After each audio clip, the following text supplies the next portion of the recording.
May I have your attention, please? Shabbat Shalom, everyone. I'm son of Yisrayl, Abil, Yahshua, and I'd like to serve you forever as a priest starting very soon. It's now time to start finding your seats for Sabbath services.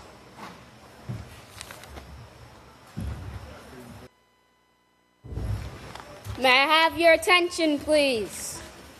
May I have your attention, please? Shabbat Shalom, everyone. My name is son of Yisrayl, Abil, Hawkins, and I'd like to serve you forever as a priest starting very soon. It's now a privilege and honor to present to you the sons and daughters of Yisrayl now entering the sanctuary.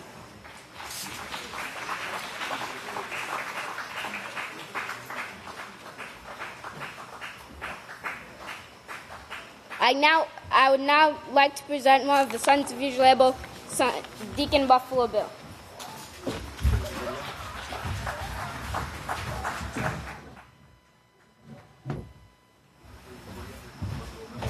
Shabbat Shalom, everyone. You may be seated. May the peace of Yahweh be with each and every one of you. My title today is The Curses of Disobedience and the Blessings of Obedience. Yahweh gives us a choice. He tells us what to do. He gives us His laws, and then He gives us a choice. We can obey and receive blessings, or we can disobey and we can get curses. Please turn to Deuteronomy.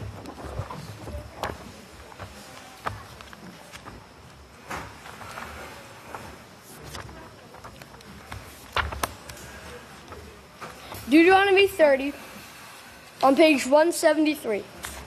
Deuteronomy 30, and let's look at verse 19. I call heaven and earth as witnesses against you this day, that I have set before you life and death, blessings and curses. Because you are free agents to make your own choice between righteousness and evil, therefore choose life so both you and your children may live. Please turn to 1 Samuel.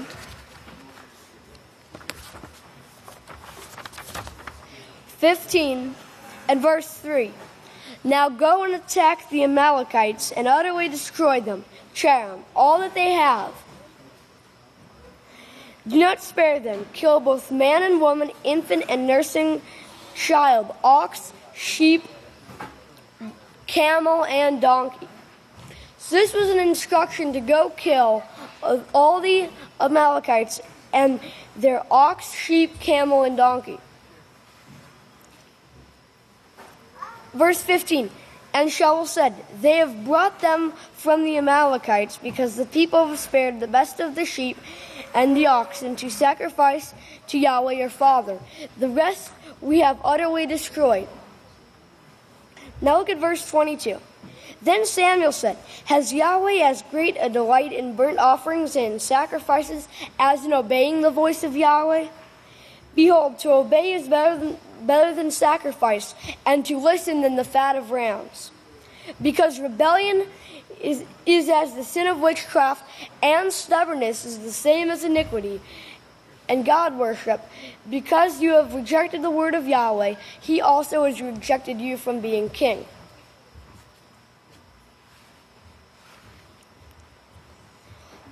We see that because King Saul disobeyed what Yahweh had told him to do, he was no longer the king. Remember, we must overcome sin. Please turn to Genesis 4 and verse 7. If you do righteousness, will you not be accepted? And if you do not do righteousness, sin is crouching at your door, and the desire to sin is with you, but you must overcome it. Here's some curses of disobeying. Please turn to Deuteronomy 28,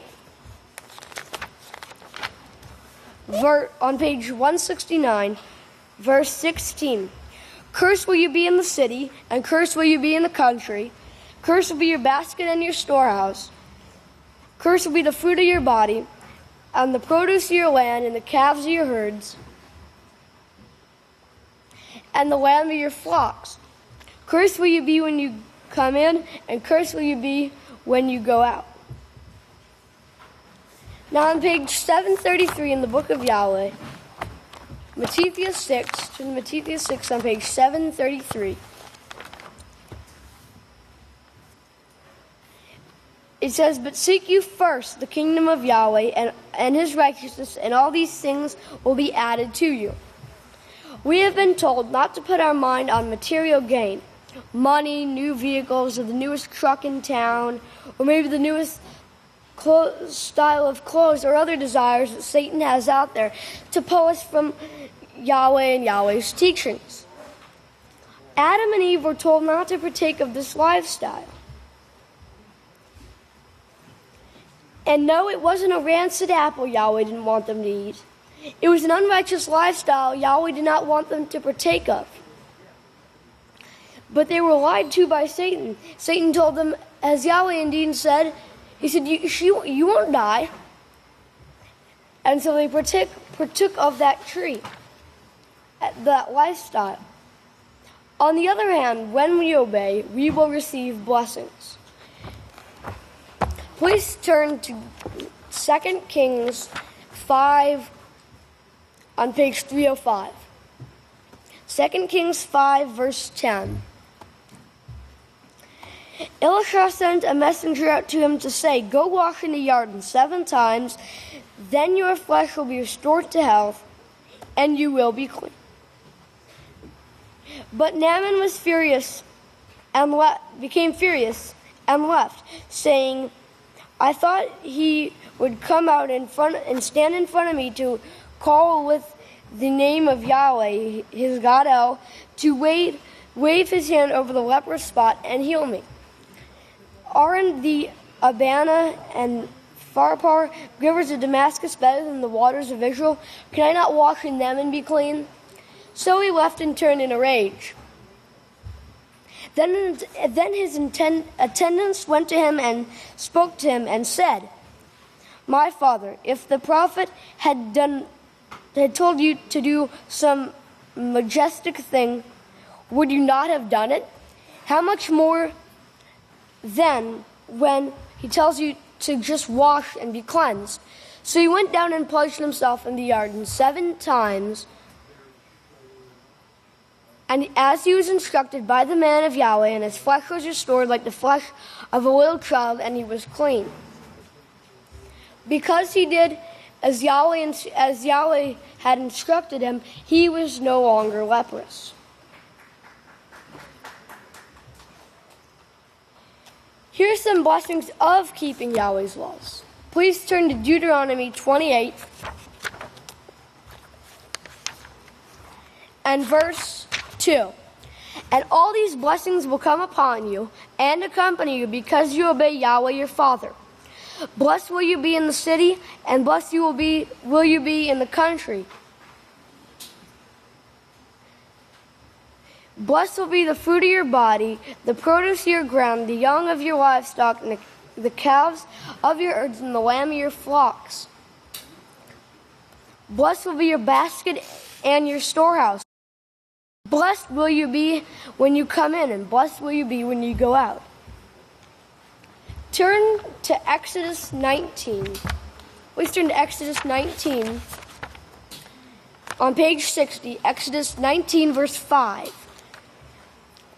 "Therefore, if you will truly obey my voice by keeping my covenant, then you shall be a special treasure to me above all people, for all the earth is mine. And you shall be to me a kingdom of priests and a holy nation. These are the laws that you shall speak to the children of Israel." So if we do as we are instructed and we put our hands to the plow and not look back, we will be in the kingdom. Now in conclusion, if we do what Yahweh says, we will be his special treasures and we will be in this kingdom. So let's strive for our goal. Let's learn what to teach and teach what we've learned. And with that, if you'd all please stand.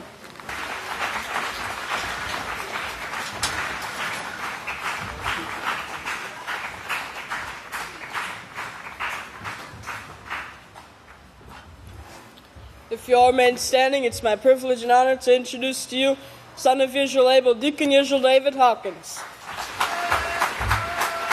Shalom, everyone. Please be seated. If you'll be turning over to Proverbs chapter 26, Proverbs chapter 26 and verse 16 on page 512, because in our day-to-day lives, it's really easy to get caught up in the things that take place, things that are stressful, mistakes that we might make, and fall into a rut. Fall into this rut of, you might start beating yourself up for things, or making more mistakes. And in that time of weakness, Satan really, that's what she wants. So she steps in and she tries to make things worse and make things worse and worse. And you start making more negative choices, start, neglecting Yahweh's work, and then you're starting to become, a problem. But that's what Satan wants. So if we do that, we let Satan win. So let's turn over to Proverbs chapter 24, verse 16. It says, "For though a just man may fall 7 times, he will stand up again, but the wicked fall only once into destruction." Now I want to look at that verse really closely, because we have a just man there and we have a wicked man. So, they both make mistakes, they both make wrong choices, but notice what the just man does. Okay? He gets back up again and he keeps going. The wicked man is the one that stays there in that rut and allows it to start affecting his behavior, allows it to start affecting his relationship with Yahweh. So notice that just man stands up again. The peaceful solution teaches us exactly how to stand back up again. In the character unit, the peaceful solution character unit, on page 89, which is chapter 4, it tells us about mistakes, those curveballs and pitfalls that might come up, mistakes that we make, and it tells us how to learn from them. The first thing, and this is the most important thing here, is to acknowledge that you've made a mistake. Okay, if you go and say, get prideful and refuse to admit that you've made a mistake, then you won't get anywhere. Acknowledge that you've made a mistake. Trying to justify a wrong by not being truthful with yourself and others will prevent you from taking steps for improvement. If you remember the 3 steps to solving all wars, because this isn't only on a personal level. This goes out for nations and for the entire world. You have to admit that, we've made a mistake. Acknowledge what we're doing is not working. So acknowledge that you've made a mistake. The second point says use character to maintain character. If you're examining yourself, it's obvious you're trying to develop a positive character.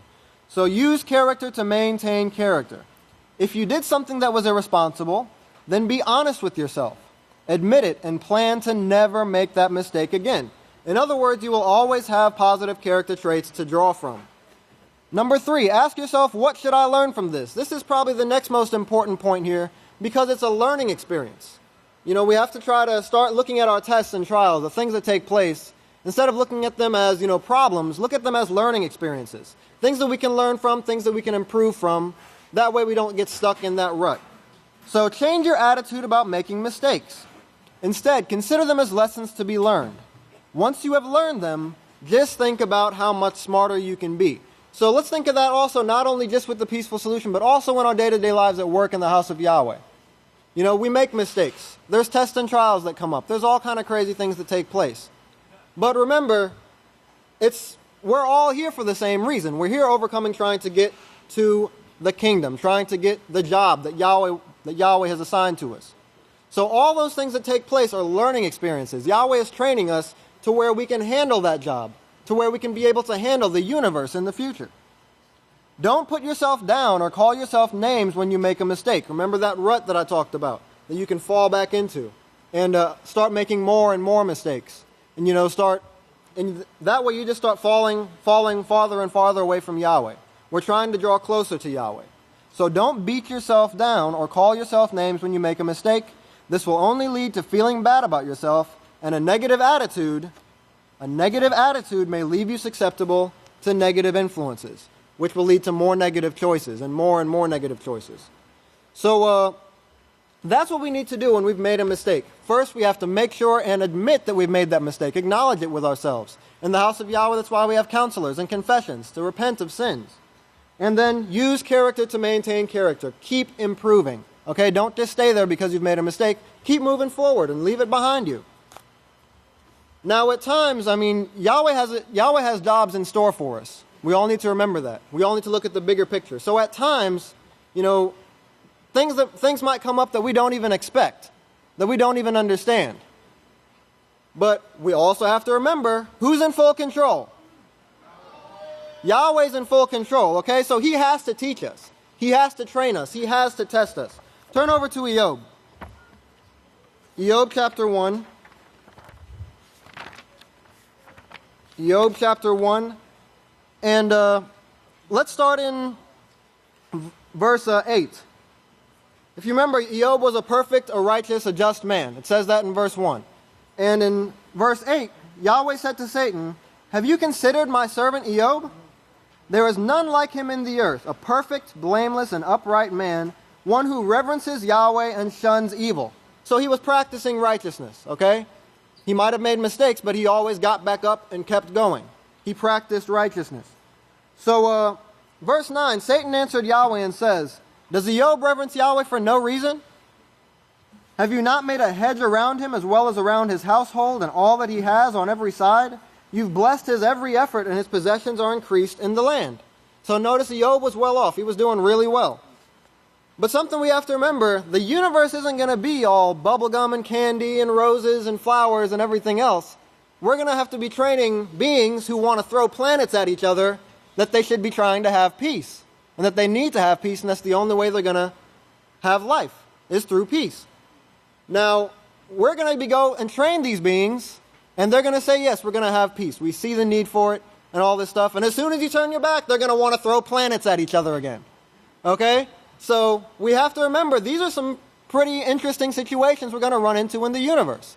So Yahweh has to make sure now that we're ready for that job. He has to train us, teach us, prove us, test us to make sure that we will be able to handle that job. So our job is really, really big here. Turn over to Eob chapter 27. Eob chapter 27, and let's start with verse 3. Notice that even though Satan, you notice that his sons, a whole bunch of stuff took place with his sons, with his farm, his animals. He was destroyed, he got sick, and a lot of crazy things. If you know the story of Eob, you know what I'm talking about. A lot of these crazy things took place to where he was miserable. Okay, and if you don't know the story, read the book of Eob. It's a really informative book. But Eob chapter 27 and verse 3, he said, notice, even though he was going through all these crazy things, he was still saying, as long as the breath of life is in me, the breath of Yahweh is in my nostrils. My lips will not utter falsehood, nor will my tongue speak deceit. Yahweh forbid that I should say you are right. He was talking about the people who were saying he did something wrong. Okay, now notice I'm not saying to get prideful here and say, I'm doing everything that's right, so Yahweh's just testing me. Be sure and examine yourself, like we learned in the first step. Examine yourself and make sure that you are right with Yahweh. That is the most important thing. Remember, Isaiah 59 tells us Yahweh's hand isn't shortened that he cannot save, meaning he's promised to help us and save us. But remember, you have to make sure that you're right with Yahweh. That's the only way Yahweh is going to be in control of your life, is if you are right with Yahweh. Praise Yahweh. So we have to make sure that we're right with Yahweh. But let's keep reading here. He said, until I die, I will not renounce my integrity, my innocence. I maintain my righteousness, and I will not let it go. My heart will not reproach me as long as I live. May my enemies be the wicked ones, and may he who rises up against me be the unrighteous. Notice he's saying that even throughout all these things that's taken place, I'm not going to curse Yahweh. I'm still going to maintain my integrity. I've done what's right. I know I've done what's right. I've examined myself. I've gone to my counselors. I've confessed my sins. I've done everything that's right. And even though these things are coming upon me, I'm learning a lesson from it. I'm not going to curse Yahweh. I'm not going to turn from Yahweh. Okay? Yahweh doesn't turn his back on us if we keep his laws. And if something does come up, know that it's a lesson that he's trying to teach us. So don't forget Yahweh. You have to be right with Yahweh. And that's the only way you can have this confidence, is if you know that you're right with Yahweh. Now, remember, you still have to be humble. Don't get proud and conceited. Let's turn to Eob chapter 42. We're going through this whole scenario here.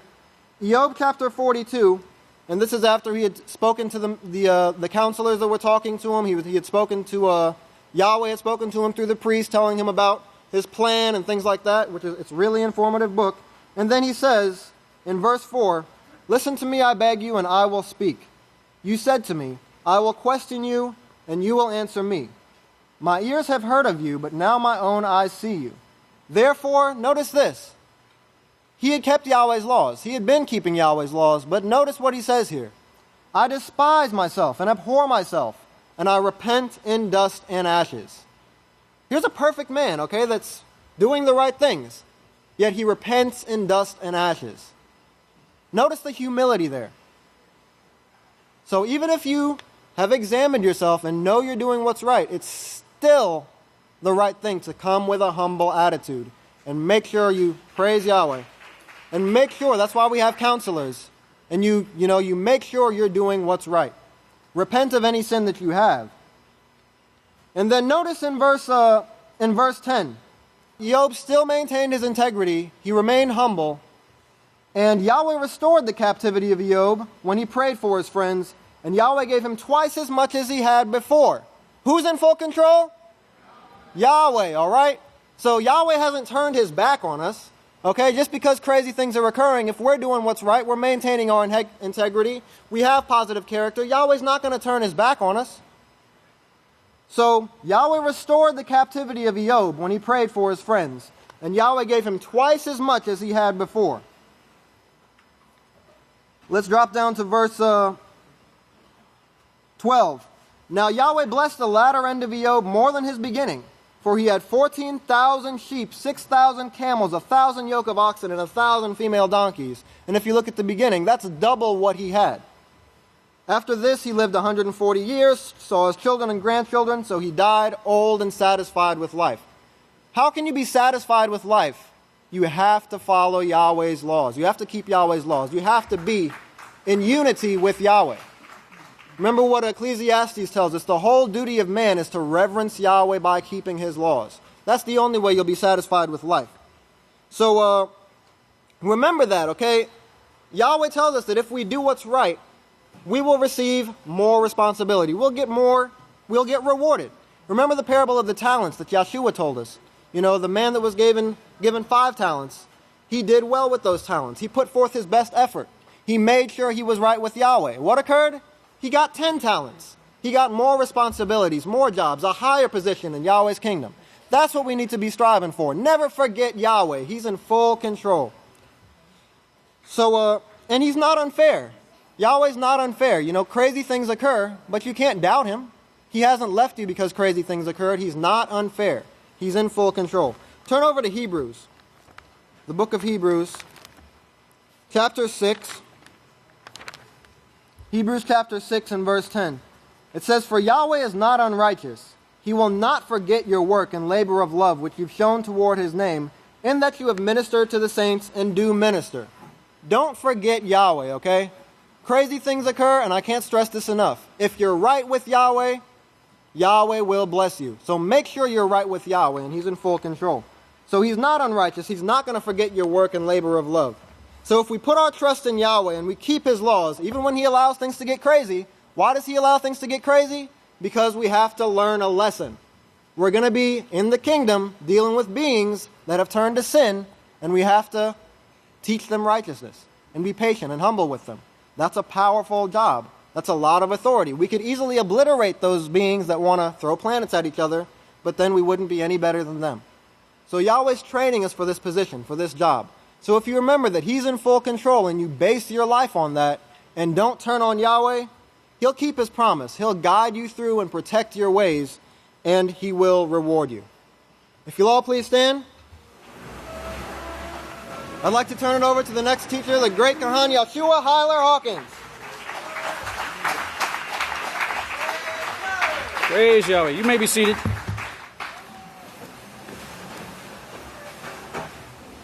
It's truly a great blessing and a great honor to speak before the called out ones of Yahweh. Let's start off real fast. Let's get right into it. Let's turn over to Proverbs chapter 28 and verse 1. And the title of my sermon today is, "Why Do We Run When No One Is Chasing? Perfect love cast out all fear." Okay, here in Proverbs chapter 28 and verse 1, it's a little bit worded a little bit differently than what I just said, But it says the wicked man. Well, we can put woman there too, okay? The wicked man or the wicked woman runs away when no one is chasing them, but the righteous are as bold as a lion. All right, now the King James Version says flee. All right, they flee when no one is chasing them. All right, but the word wicked here is word number 7561 in Strong's Hebrew Dictionary, and it means morally wrong. Right? Morally wrong. In other words, lack of morals, or going against the established rules that have been set in order to help build up your character. Going against those things that have been established, especially here inside Yahweh's house, to get us to the point to where Yahweh can work with us. Right? Look over the first Kohan chapter 3 and verse 4. And that should be the scripture that pops up into your mind as soon as you hear the words morally wrong. It should be what pops up into your mind. You hear wicked, you hear sin, you hear all these things taking place. All right, this is the first scripture. This is the one scripture pastor always goes back to in every sermon, every newsletter, every prophetic word, because this is the most important thing to understand. Why does a wicked person run when no one is chasing them? In verse 4, whoever commits sin transgresses also the law, for sin is the transgression of the law. And here in verse 7, little children, let no man deceive you. He who practices righteousness is righteous, just as he is righteous. And he who commits sin is of the devil, for the devil has sinned from the beginning. For this purpose the Son of Yahweh was manifested, that he might destroy the works of the devil. And here in verse 10, in this the children of Yahweh and the children of the devil are made manifest. Whoever does not practice righteousness is not of Yahweh, and he does not love his brother. Or in other words, that is the wicked man. That is the wicked servant. That is the one who's running because of fear. Right? The King James Version says run, or flee, but it's Strong's Hebrew Dictionary, and in the book of Yahweh we have it translated runs away. Runs away, it means to flit. That means to vanish real fast, all right? That means to get out of Dodge, all right? You're nervous about something, you take off real fast and you get out of the way. But it not only means to take off real fast or to get out of the way, it also means to subside. And the word subside from Merriam-Webster's dictionary, it means to become less strong or less intense. It also means to move down to a lower level. This should remind us of some scriptures, of some examples set place inside the book of Yahweh, of people that became less intense. They fled, they hid themselves, they removed themselves, they stopped coming to Sabbath services, they separated themselves from the body of Yahweh. Why? Because of the sins that were going on inside them. Sometimes it's things taking place within our lives and we don't realize it, but it's a pattern that's leading to sin. And that's what we have to realize, and that's where it has to stop. Right? Don't wait until the point in our life where it gets to sin. It has to stop when the pattern begins. And that's why we have the house of Yahweh here established in these last days to teach us the pattern of righteousness and the pattern which leads to death and destruction. And it's up to each and every one of us to choose this day of who we will serve. Yahweh or man. The lust of the flesh. The things that bring forth death. Be looking over to Hebrews chapter 10 and verse 25. It's on page 949. This is one thing that we have an example, and Pastor just covered this the last time he spoke, of about hiding ourselves. Separating ourselves from the body. Hebrews chapter 10 and verse 25. And look at verse 24. He says, and let us consider one another how we may urge one another on towards love and righteous works. That's our goal. That's our job here, is to urge on one another by our righteous works. To set the example. How do we teach? It's not just by words. It's just not by speech. It's just not by reciting things that we've learned and that we've held and we've retained in our memory. It's about showing it forth in our character and forth in everything we do. Every choice we make, every decision we make, it's about setting forth that perfect example.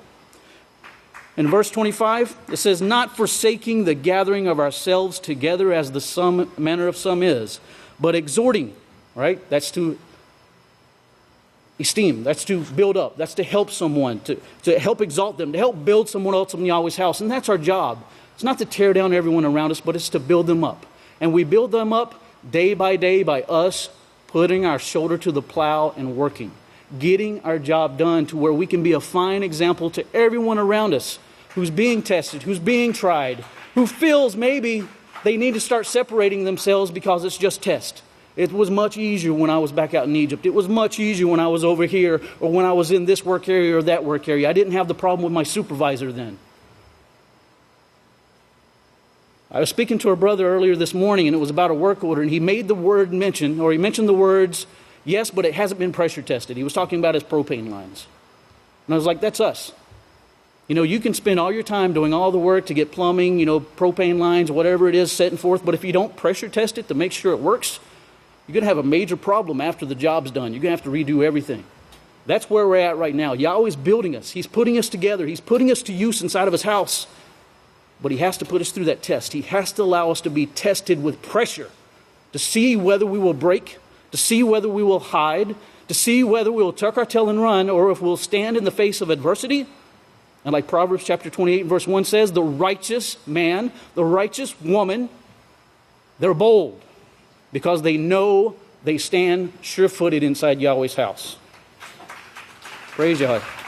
Look over to Genesis chapter 3. Genesis chapter 3 and verse 8. And let's see an example that Pastor uses constantly to help us understand how this pattern leads. What this pattern leads to. Genesis chapter 3. And look at verse 8. Now this is speaking of Adam and Eve. All right. They already committed the sin. All right. The thing's already taken place. All right. They had already allowed Cain, who was of the evil one, who was teaching against the doctrines of the house of Yahweh, who was trying to pull people out of Yahweh's house. They had already fallen prey to the wicked man. They had already fallen prey and given ear to it. They had fallen into this sin. And here in verse 8, then on that day they heard the way of the Father Yahweh according to the word of Yahweh, the law and the prophets, being proclaimed in the garden. The words of Yahweh are proclaimed here every Sabbath, brought forth to a dying world inside the righteous tree, the only established tree that can bring forth fruits of righteousness. Being proclaimed in the garden, so Adam and his wife hid themselves from the presence of Yahweh among the trees of the garden. So they were out in the mist. They were still halfway in, halfway out in the world, but they felt more comfortable being outside the sanctuary, being outside the people of Yahweh, being away from it. Why? Because it feels easier to sin. You have to put effort into practicing righteousness. Sin is easy. The pattern that leads to sin is real simple. Satan makes it very simple. We all have sin with us, and Yahweh created us with a carnal mind to have the desire to sin.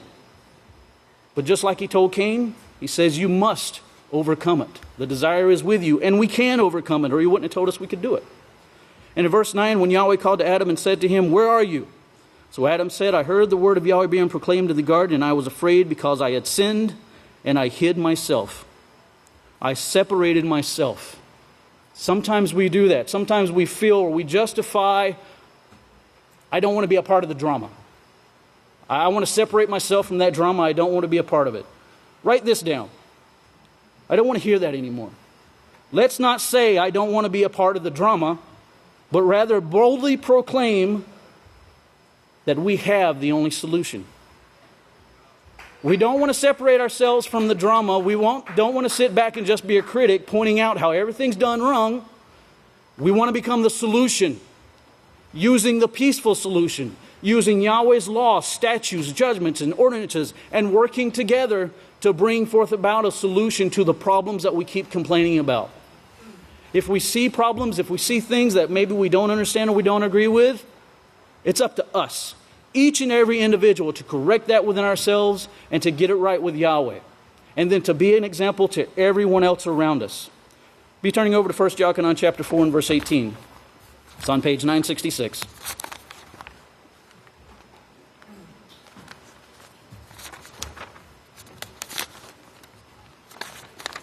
1 John chapter 4 and verse 18. Now, speaking of fear, they run from fear. And here it says, "There is no fear in love, but perfect love casts out fear. For fear has torment. Who fears is not made perfect in love." Right? Fear. The word fear, it means to expect or to worry about or to be afraid. To be afraid or to worry. Now, there's a fine line between having common sense and understanding the consequences that come from poor decisions and fear from the unknown. Yahweh's law teaches us to choose between the righteous and the unrighteous, to distinguish between the clean and the unclean, the holy and profane. You have to weigh out, you have to use self-control at all times to make a decision, whether it brings forth rewards or it brings forth consequences. But when we can't boldly stand on that, maybe we're not sure on what consequences would come from that decision, or we're not sure of what rewards would come from it, we make mistakes, or we make poor decisions. And now the consequences come, and we're worried about it. We're fearful of what's going to come because we didn't make sure that it was done according to the pattern that was established in Yahweh's house. So instead of seeking Yahweh's house to find out if it was according to the pattern, we hide ourselves, we separate ourselves, we fail to communicate. When we fail to communicate with each other, that's a sign of disrespect. We fail to communicate with the authority that's over us, that's disrespect. All right? There's no worse feeling in the world than to have somebody that's in authority over you just simply ask, why did you not ask me? Why did you not talk to me? Why would you not discuss this first? It was because of fear. Plain and simple. Fear of not knowing you're making the decision right or wrong. But if it's done according to the pattern of Yahweh, you know for sure it's done in righteousness, and you will bring forth rewards. You will bring forth fruits befitting righteousness. You will do as the exact same thing as Abil did. He brought forth a people of Yahweh that was acceptable, holy, and righteous, unlike his unrighteous brother Cain. Perfect love cast out fear. What is love? Look at verse 3 in chapter 5. For this is the love of Yahweh, that we keep his law, and his law is not grievous. Perfect keeping of Yahweh's law cast out all fear. Why? Because nothing but rewards come from keeping Yahweh's laws. No consequence is going to come from keeping Yahweh's laws. Blessings, benefits, and rewards. Only consequences come when we go outside that established pattern. That's when we bring consequences upon ourselves. That's when we have fear. That's when we make poor decisions.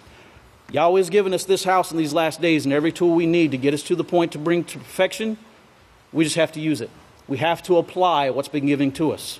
If we apply it, Yahweh can use us. If we refuse it, we don't have much time. Time's running out. There's a kingdom being built, and we can either choose to be a part of it, or we can separate ourselves from it and run and hide. It's our choice. We have to make it. And if you'll please stand, we'll go ahead and close there. I have the privilege and honor to turn the services over to our next speaker, the great Kohan, Hyler Hawkins. Shabbat Shalom, everyone. You may all be seated. Well, of course, in this world today, one thing I want you to do when watching the news, I want you to remember that a teacher of the peaceful solution must develop compassion and empathy. And that's towards all people and towards all things. Not just the things you want or the things you like, but towards all things. And then the first place we're going to take a look at is in Norway, where they have recently implemented this system. We know it in America as CPS. But they're going in and they're taking these children, and listen to the torment of these mothers as they're taking their children for doing things as simply as an infant who has losing the baby teeth, and the mother just helps the tooth along. It's already hanging there, so she kind of helps it out. How she loses her child over that. And then think about how there's a place sitting on the 7 hills of Rome that openly admits they're raping children and no one does anything. Well, of course, that's because that's where CPS is taking these children, to these organizations that are doing these things. So, but watch and remember, there's a solution to it, and solving it is not just standing back complaining about it. There's more to it than that. And then in Europe, there's also a situation where 323 deer were recently killed, and they're blaming a lightning strike for that. Now, think about that. I'm sure it's very impressive. Ask deer hunters what it takes to get 323 deer. And then in Brazil, remember, they just had the Olympics in Brazil. Well, now they're working on, and they've already completed it by now. They impeached their president. Now, why is it important what's going on in Brazil? Well, remember, Brazil is part of the BRICS banking system. Their economy is in shambles, and of course, someone is going to come help them. And why is it in shambles? Why are people pulling out their assistance to Brazil, and why are they changing leadership? Pay close attention, because Brazil is they're living off of the sympathy that is being shown to them by certain governments trying to control that country. And then remember, the love of many has grown cold. There's an 84-year-old mother who cops break into the house. They knock the door down. Whether they have the right to do so or not, it's not what we're discussing. But watch how this 84-year-old woman is treated. An 84-year-old woman, and watch how she's treated. I'm not going to tell you what they do, but at the end, she's crying out to Jesus for help. And obviously, she hasn't been taught. She don't know, but no one has the right to treat a human being that way. So think about that. And of course, she was treated that way due to the actions of her son, is what they're saying. Something occurred and she just got in the way, is what they're saying. And then, of course, this Zika. Remember this Zika virus they're talking about? They need to spray, they need to kill, they need to get rid of all these mosquitoes. Well, in South Carolina recently, their plan just killed 2.5 million honeybees on one farm alone. So which do you think is worse, having mosquitoes or not having honeybees? If you don't have honeybees, you're going to eventually starve. You're not going to have the food you need. And then there's an article that shows just how important honey is. In fact, they call it the supercharged bacteria-killing powerhouse. It says it's bacteria's worst enemy. Well, and remember, what do you need to eat to know to choose righteousness? Well, of course, honey and butter shall you eat. And then 1 out of 6 hospital beds in America, guess who owns them? That's right, the Catholic Church. They call it CHCS. It's called the Catholic Healthcare System. And 1 out of 6 beds belongs to the Catholic Healthcare System, and they're buying up more and more and more. They're a nonprofit organization that receives money from the government. And guess what? They don't really have much debt to pay out because they're nonprofit. They don't have to report things either. And these hospitals have to operate according to the doctrine that is given from the Catholic Church. Pay close attention to what they say about that.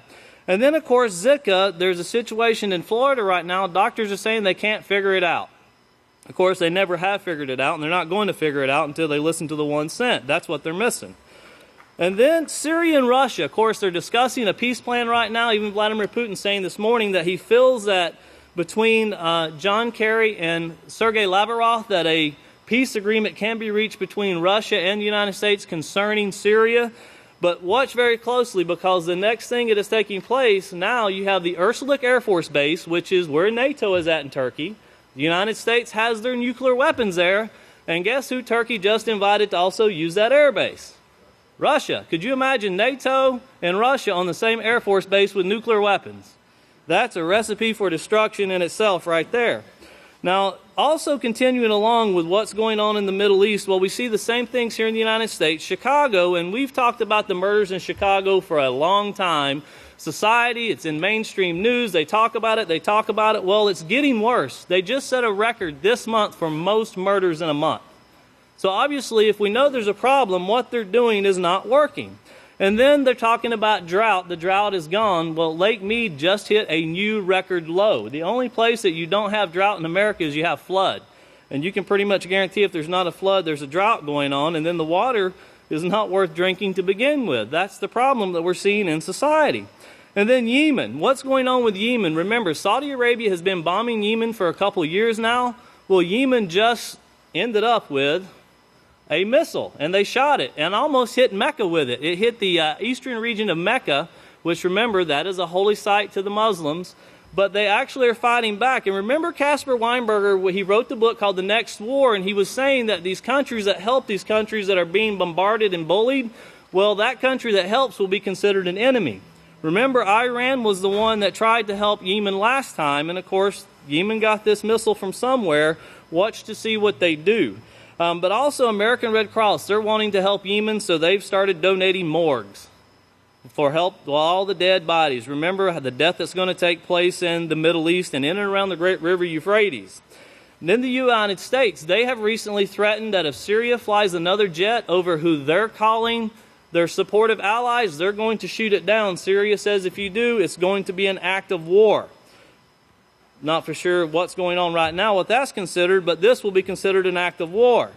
Now, think about this. You could actually go to bed tonight A missile or a jet gets shot down, a nuclear war in 1 hour could take place. It's not going to take a great deal of time. The emotions are already up. They're already boiling. The minds are already a long way from where they need to be. They're already making decisions based on emotions. All they're waiting for is that one opportunity to justify. Remember, to justify, have a justified war in what they're doing. And now the World Health Organization also is saying that STDs, catch these 3 STDs they're saying are drug resistant, and you better watch out because they can't do anything.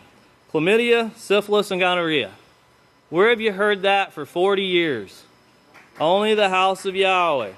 And also, the FDA's coming out. Something else you've heard from the house of Yahweh. Pastor brought this out years ago. Something they're going to pull off the market because they said it's pretty much worthless. Antibacterial soap. Pastor brought out years ago that stuff is worthless. And then last but not least, of course, this Sunday, Mother Teresa is going to be made a saint in all the righteousness she did. But watch what this woman did. Of course, she treated the symptoms and the results of the curse. She never treated the curse. She never was able to do that. Whether she had the opportunity to do it or not is neither here nor there. But obviously, all of these things went wrong, and nothing got better, and they're still doing it to this day. But the very last, watch what they say about this saint, or this woman they're going to make a saint. They said at the very end she doubted her own God. And that's a saint in the Catholic Church. At this time, if we could please go ahead and play the news. Pay close attention. The news you are about to see is fulfilling Bible prophecy.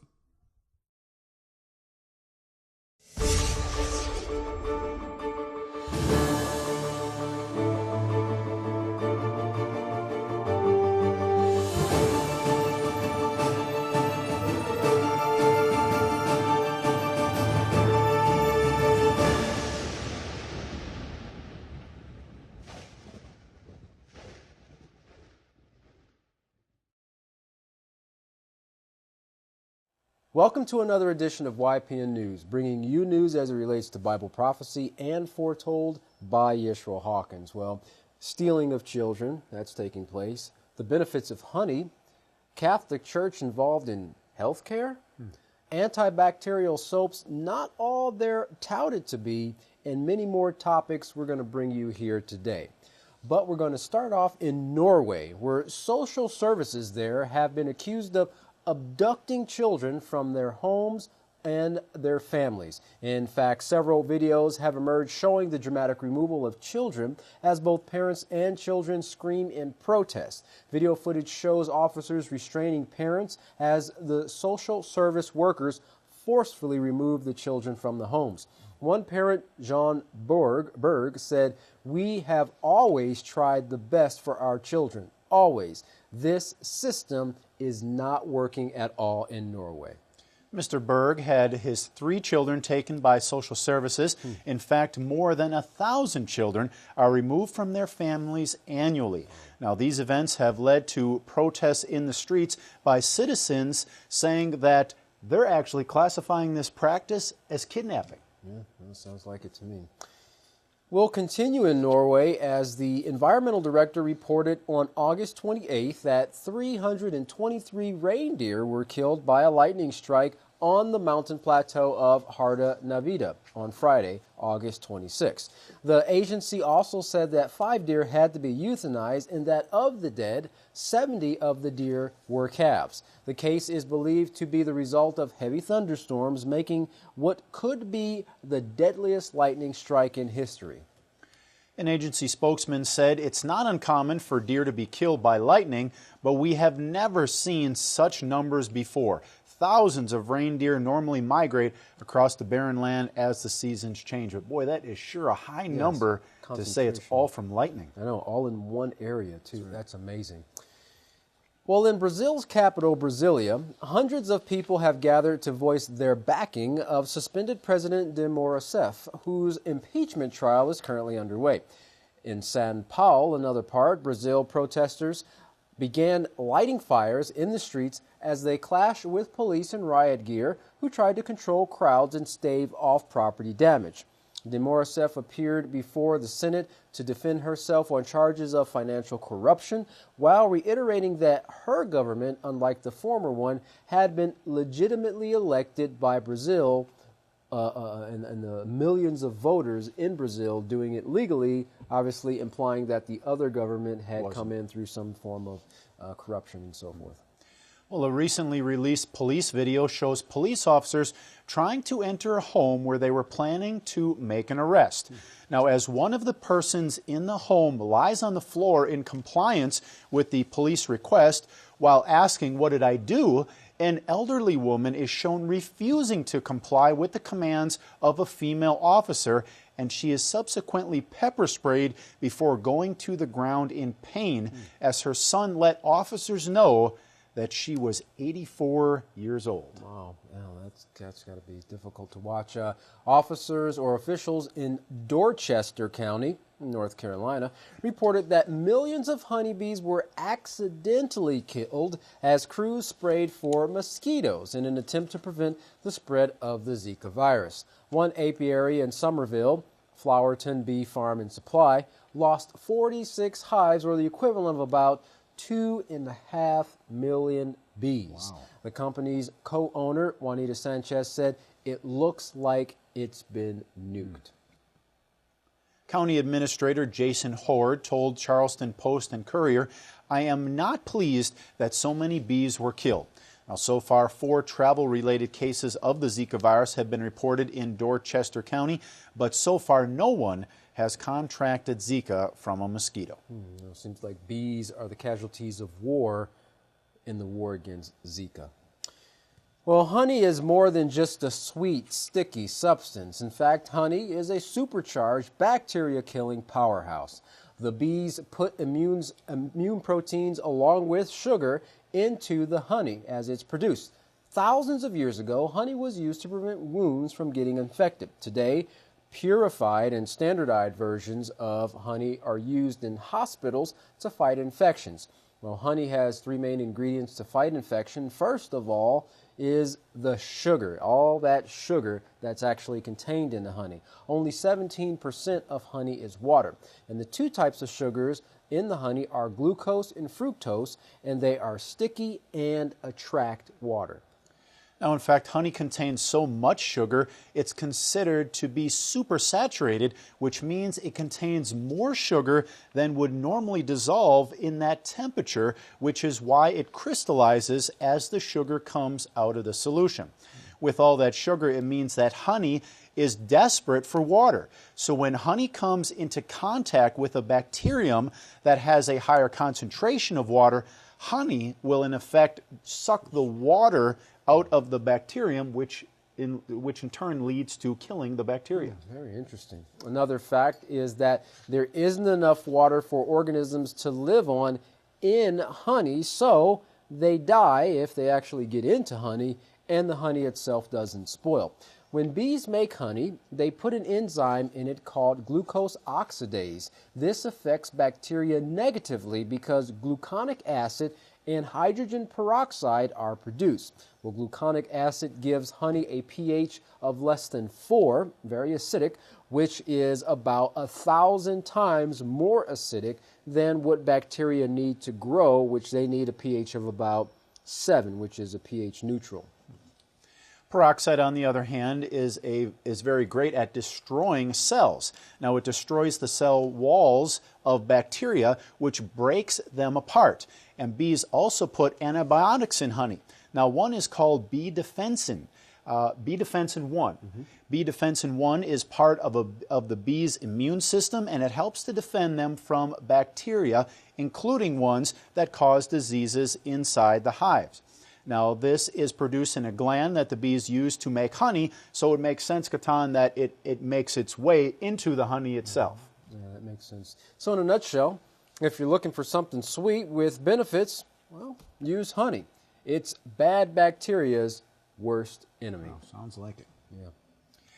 So honey helps to produce great health. Ill health, however, is rampant. Now, Larry McGee has some interesting information for us on who is profiting from this ill health. Larry? Though the paper trail is rarely ever exposed, there are big bucks in bad health, and a report recently released is helping to shed light on what could be its largest profiteer. According to recent statistics, 1 in every 6 patients are receiving treatment at a Catholic hospital, and the Catholic medical enterprise itself is reported to be taking over new hospitals at a breakneck pace. Most Catholic hospitals are identified as non-profit corporations, which means they derive funding from private insurance companies, state and federal grants, and Medicare as well as Medicaid. The hospitals themselves are said to not be directly under the control of what is called the Holy See, but physicians at Catholic hospitals are mandated to follow 72 rules instituted by the authority of the U.S. Conference of Catholic Bishops called the Ethical and Religious Directive for Catholic Healthcare Services. The increase in the activities of Catholicism in healthcare come at a time when hospitals in many poor neighborhoods are reportedly struggling. Yet with the quality of care being provided to citizens, many are beginning to question whether or not the primary interest of Catholic health care is the health of the people or profit. The health of the world's most valuable resource, its children, is facing a new threat with the appearance of the Zika virus, which is now making its rounds in some southern parts of the United States. All cases, in fact, of the infection spread within the states can reportedly be traced back to 2 locations in Miami, yet despite that, the disease is apparently already undergoing mutations, as is evidenced by a recent case where a child was born with Zika but showed none of the expected symptoms, such as microcephaly, prior to being born. At just 2 months old, Michaela looks normal from all appearances, but she is being called a medical mystery for doctors who say she is indeed stricken with Zika, complete with brain calcifications, which could potentially produce seizures later in life. Doctors plan to follow the child for 5 to 6 years to plot the course of the newest mutation. Some say things are also on the verge of changing for Syria after talks between Russian Foreign Minister Sergei Lavrov and John Kerry this week. The meeting of the minds reportedly lasted an entire 12 hours, but it is said to have produced an agreement on some of the sticking points regarding Syria. The 2 parties say there remains a few issues yet that require ironing out before they can announce a plan for an effective cessation of hostilities in Syria that is both functional and lasting. Analysts say it may be worth noting, however, that a similar agreement reached in February quickly broke down and resulted in more destruction for Damascus. The 2 nuclear powers have reportedly also come to an understanding, though, as to the status of mercenary groups such as al-Nusra. But for common folk in Syria, the meeting produced disappointment insomuch as it failed to speed up much-needed humanitarian aid to war-torn areas like Aleppo. Russia has already communicated its support for such measures. The U.S., however, has still not given its nod. What is being hailed as the largest accomplishment from the meeting is an acknowledgement by both sides that there is no military solution to the challenge of Syria. Elsewhere in the Euphrates, Turkey is exhibiting raw defiance, with the Turkish Prime Minister offering to allow Russia to use the same Turkish airbase where America is believed to house 50 of its tactical nukes.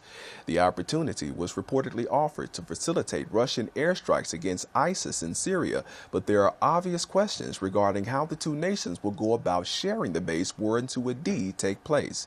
America's response via White House Press Secretary Mark Toner is that America, in their private diplomatic conversations with Turkey, have certainly sought clarity on the implications of what that decision might be. America continues to use Incirlik, he said, and used it all throughout the coup attempt which ultimately led to operations at the base being halted. America, however, the secretary stated, would like to continue the relationship with Turkey that has allowed it to use the base and launch close proximity strikes against targets in Syria. The U.S. says again that they are aware that there has been dialogue between the 2 nations regarding Incirlik in recent weeks, but both Turkey and Russia are members of the International Syria Support Group. They are both stakeholders in Syria, and as much as the U.S. can have a better and more constructive relationship with Russia on Syria, Press Secretary Toner says that the U.S. would certainly want the same for Russia and Turkey. For IPN News, I'm Larry McGee. Time, Jeff, back to you. Well, I didn't realize the Catholic Church had their hands in so many hospitals across the world. And it was interesting on Larry's last article, Kohan, how you have different sides sharing the same air base. I wonder how that's going to work. I guess we will see. Well, we continue our report today focusing in on Chicago's rising murder rate. According to Chicago Police Department data, the nation's third largest city recorded 81 murders in August. That makes it the most violent month Chicago has seen in almost 20 years. Well, the total number of murders for 2016 has reached 462, making it the most violent year since the early 90s and 2000s, when the same records reported 600 or more murders annually. Now, currently, the murder rate is 50% higher than in August of last year. The data also shows there have been over 2,300 non-fatal shooting incidents, which is 48% greater than last year as well. Well, sounds like it's just getting worse and worse in Chicago by the day. These statistics left Police Superintendent Eddie Johnson asking, when will enough be enough? He and Mayor Rahm Emanuel are blaming the rise in violence on increasing gang activity. They believe state and federal laws need to be tougher to keep habitual offenders behind bars. We keep coming upon the same facts, Mayor Rahm Emanuel says. Repeat gun offenders who continually run in and out of the criminal justice system with no consequences, who are back on the streets wreaking havoc. And of course, it appears that them being incarcerated is not putting a dent in these numbers of not at all fatal and non-fatal gun violence shootings. Well, despite recent flooding in Louisiana and other bordering states, drought is clearly not leaving the western part of the U.S. anytime soon. Lake Mead's water supply sunk to a new record low this past June. Being the country's largest reservoir, it was recorded to be at less than 1,075 feet. It's only 25 feet away from pulling in air instead of water at one of their intake points on one of these feeds that supply the water. Now, this in turn, of course, is causing concern across these western states. I bet it is. Doyle Rice, a weather editor for USA Today, explains Lake Mead is the largest reservoir and it supplies water for much of the West, including California, Arizona, and New Mexico. It's one of the main sources of water for many of the big cities in the West. Now, Mr. Rice went on to say, it's not just Lake Mead that's suffering, it's the entire western third of the country. Now, states such as California, Nevada, Arizona are all mainly in drought conditions, severe to extreme drought. It's causing unprecedented levels of water restrictions for farmers, businesses, consumers, and it's no signs of it getting better, he concluded. Well, if we compare some photographs of Lake Mead from 2007 to those taken in the same areas in 2014, we can see how much the water supply has dwindled.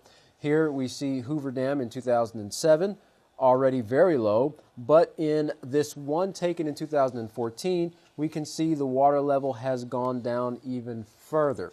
And yet another picture taken in a dry lake bed, also from 2007, with a boat sunk into the mud in 2014. It has shrubs growing all around that boat. Quite a difference. And Kohan, it's interesting, you know, as we mentioned, the floods in some part, but still the drought in others. You can see it's just out of balance. Either way, it's in excess wherever you go. Yep. Yeah. Well, as the water supply continues to decrease, it becomes an ever-increasing problem for the entire country, not only impacting those living in the region with limited water for drinking and washing, as well as irrigation for farmers, but also spreading across the country as a food shortage with prices steadily climbing. And that's where we're going to see it next with our wallets as we go to the store and you see the prices jump because they're not growing as much food. Well, that's right. Well, halfway around the world, people are in crisis of another kind, living in fear of their cities and homes being bombed. While this is going on in multiple countries in the Middle East, today we take a closer look at one such country and what they are doing about it. Yemen has been the target of airstrikes by a Saudi-led coalition since March of 2015. In the latest attack reported by rebel-controlled news agencies, at least 11 civilians were killed when bombs were dropped on a residential area. Now, this came just one day after the UN demanded a probe into the killing of innocent civilians in the country. The UN High Commission for Human Rights says close to 3,800 civilians have been killed in Yemen since the Saudi-led coalition started intervening in the country's civil war, while some other reports are as high as 9,600. It's a big jump there. The UN High Commission also reported there have been over 6,500 others injured in attacks which they don't classify them as civilians, but nevertheless still injured, probably the military personnel and so forth. There's a lot of people suffering as a result of this ongoing conflict. UN officials are pointing the finger at the Saudi-led alliance, saying they are responsible for the majority of collateral damage and must be held accountable. The UN High Commissioner for Human Rights, Zaid Ra'ad al-Hussein, implored his international partners in a statement saying, "I call on the international community to establish an international independent body to carry out comprehensive investigations in Yemen." He added, "Such a manifestly, protractedly unjust situation must no longer be tolerated by the international community." Yemen, however, is not taking the attacks lying down. Their solution? Retaliation. On September 2nd, Yemen forces claimed responsibility for carrying out a rocket attack on Saudi Arabia. The Yemen military says the ballistic missile was built in the country. The city of Taif in the southeastern province of Mecca was targeted in the attack in retaliation for the ongoing airstrikes led by Saudi Arabia. And of course, retaliation isn't going to get anywhere. It's only going to, make matters worse, make them more upset, and probably lead to more of these the bombings taking place. And the civilians kind of catching They're the ones that suffer. the great tail end of this as they add fire to fire. But retaliation is no help when it comes to the needs of the Yemeni people. According to the UN High Commissioner for Human Rights, data reveals at least 7.6 million people, including 3 million women and children, currently suffer from malnutrition, while another 3 million people have been displaced from their homes, and reported in the past how many people were actually fleeing from Yemen because that country being in such a war-torn state, heading to places like Europe to find a new place to live.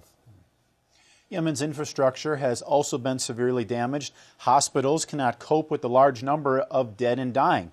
To support the country, the Red Cross has donated entire morgues in the form of refrigerated storage machines as well as body bags to the doctors in need. Wow. A spokesperson for the Yemen-based Red Cross, Rima Kamal, told RT in an interview, "A lot of hospitals have not had the capacity to absorb the dead. Unfortunately, in many cases, you've had several dead bodies stacked on one shelf in one morgue unit." She went on to talk about the severe shortage of medical supplies as well, stating, "A lot of the time, patients die in front of the eyes of the doctor who has the capacity to save the patient, but does not have the means to save the patient." So their hands are kind of tied. She continued, "The overall humanitarian situation is nothing short of catastrophic. In certain areas, you have no power, no water. Civilians have to struggle to find food, to find basic necessities that many of us take for granted." She urged all parties in the conflict to put more effort into stopping the violence and protecting innocent civilians who are just trying to live their lives. And that, Kohan, at least sounds sensible. Stop the violence and let the civilians get back to their lives. Getting two to agree on that is the big challenge.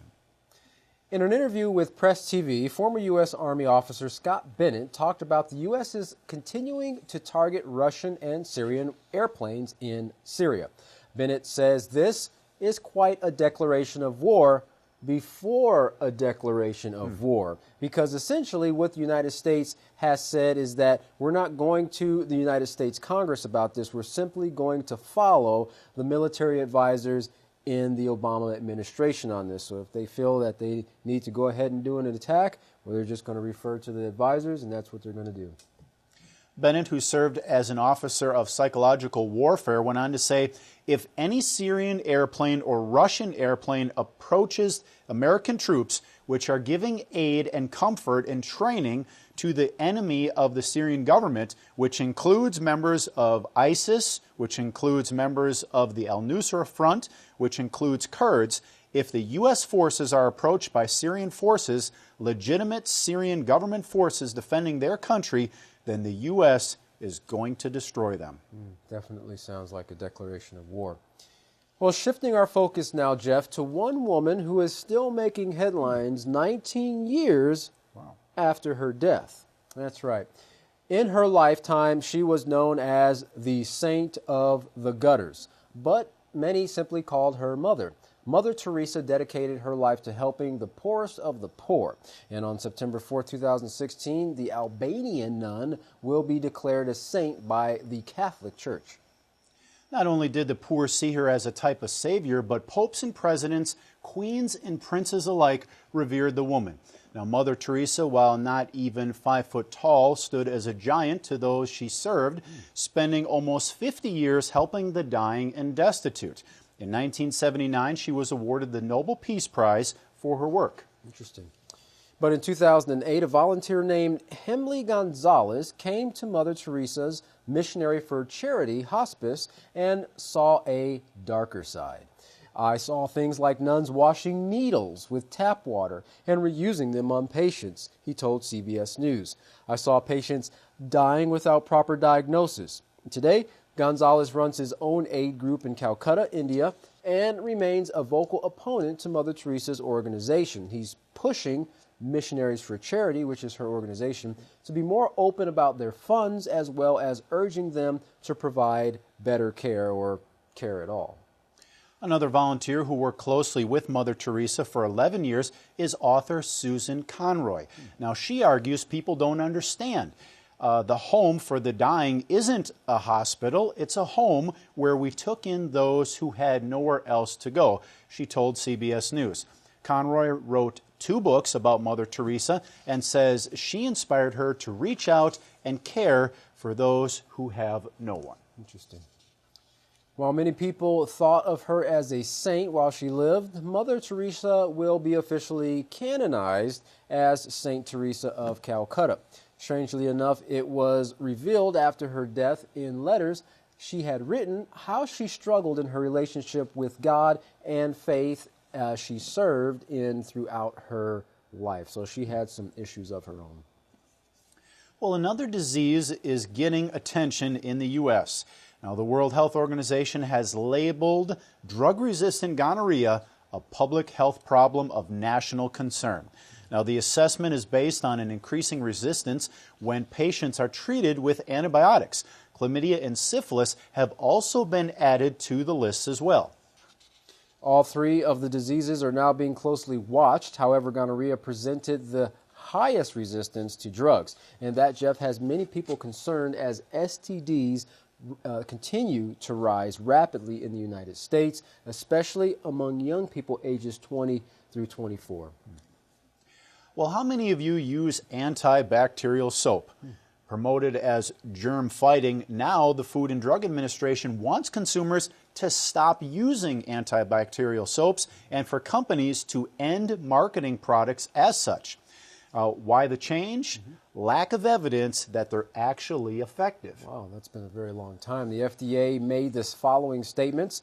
Companies will no longer be able to market antibacterial washes with these ingredients because manufacturers did not demonstrate that the ingredients are both safe for long-term daily use and more effective than plain soap and water in preventing illnesses and the spread of certain infections.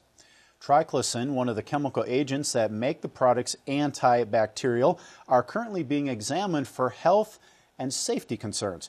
Kohan, it sounds like all of us need to just get back to old-fashioned lye soap. Seemed to work for thousands of years. Well, that's not the only thing mankind should get back to. Yisrayl Hawkins of the House of Yahweh has published countless articles showing that mankind needs to get back to reading and following the inspired writings of the Holy Scriptures.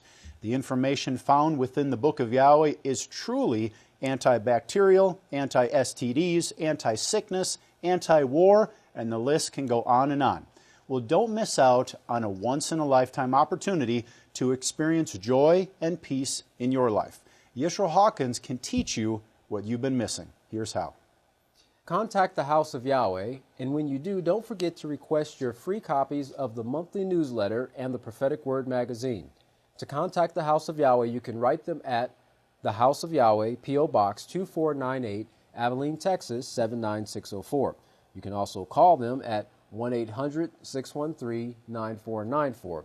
You can visit them on any of their websites at www.yahweh.com, www.yisraelhawkins.com, www.yahwehsbranch.com, or you can visit us on www.ypnnews.com. You can also email them at info@yahweh.com. And for all calls outside the United States, please dial the number on your screen. And of course, don't forget the Yisrael Says program, which is the best source online to accompany your studies in the Holy Scriptures. And you can find that at www.yisraelsays.com. Well, don't go anywhere. Up next is Yisrayl Hawkins. From all of us here at YPN News, I'm Jeffrey Heimerman. And I'm Kohan Alexander. Thanks for watching.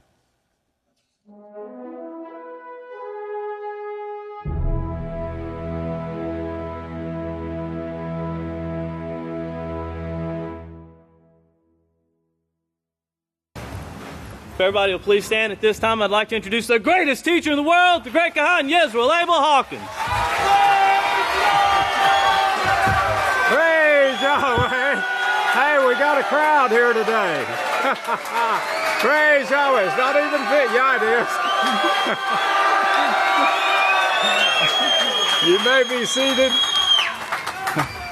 May the peace of Yahweh be with each and every one of you.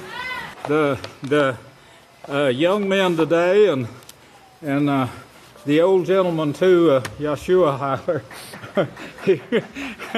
Well, that sneaked up on me there, but they all had excellent sermons to bring, and they fit right into what Yahweh is wanting you to learn. It's amazing how Yahweh is bringing this about. Now, last week and for several weeks now, we've been harping on the 10 kings. The sons of Yahweh fit in that category, and if you are paying attention, you could see that there's actually a trial, a full-time trial, and this is going on here on earth, and where you now, of course, are witnesses for Yahweh, and of course you stand before this heavenly court as Eob did when Satan put him on trial, when Yahweh, put him out as a righteous person and said, have you considered? Well, this was a trial. Yahweh said, I'm going to put this before heaven and earth to see.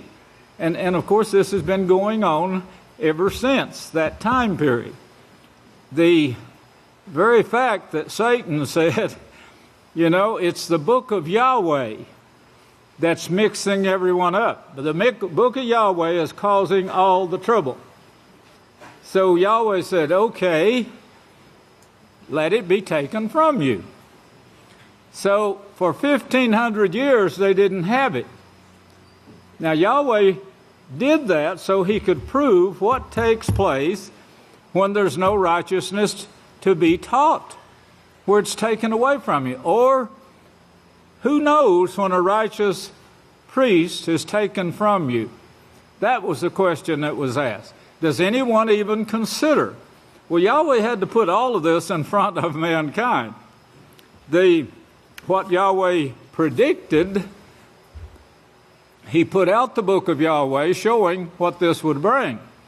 What each move that the beastly system, the serpent, what each move that they would make, what it would cause in the way of plagues, disease epidemics, hatred, war, violence, no love, as the young Deacon brought out, and then, of course, in the last days, it would get so furious that the earthquakes would start increasing, and Yahshua showed us that in Matthew 24.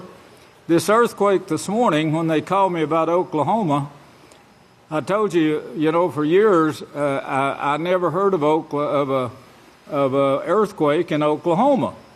I've heard of earthquakes, but in California, but not in Oklahoma. And of course, now it says 7 earthquakes today. 7 earthquakes today. 28 earthquakes in the past 7 days. 107. This is just in Oklahoma now. 107 earthquakes in the past month.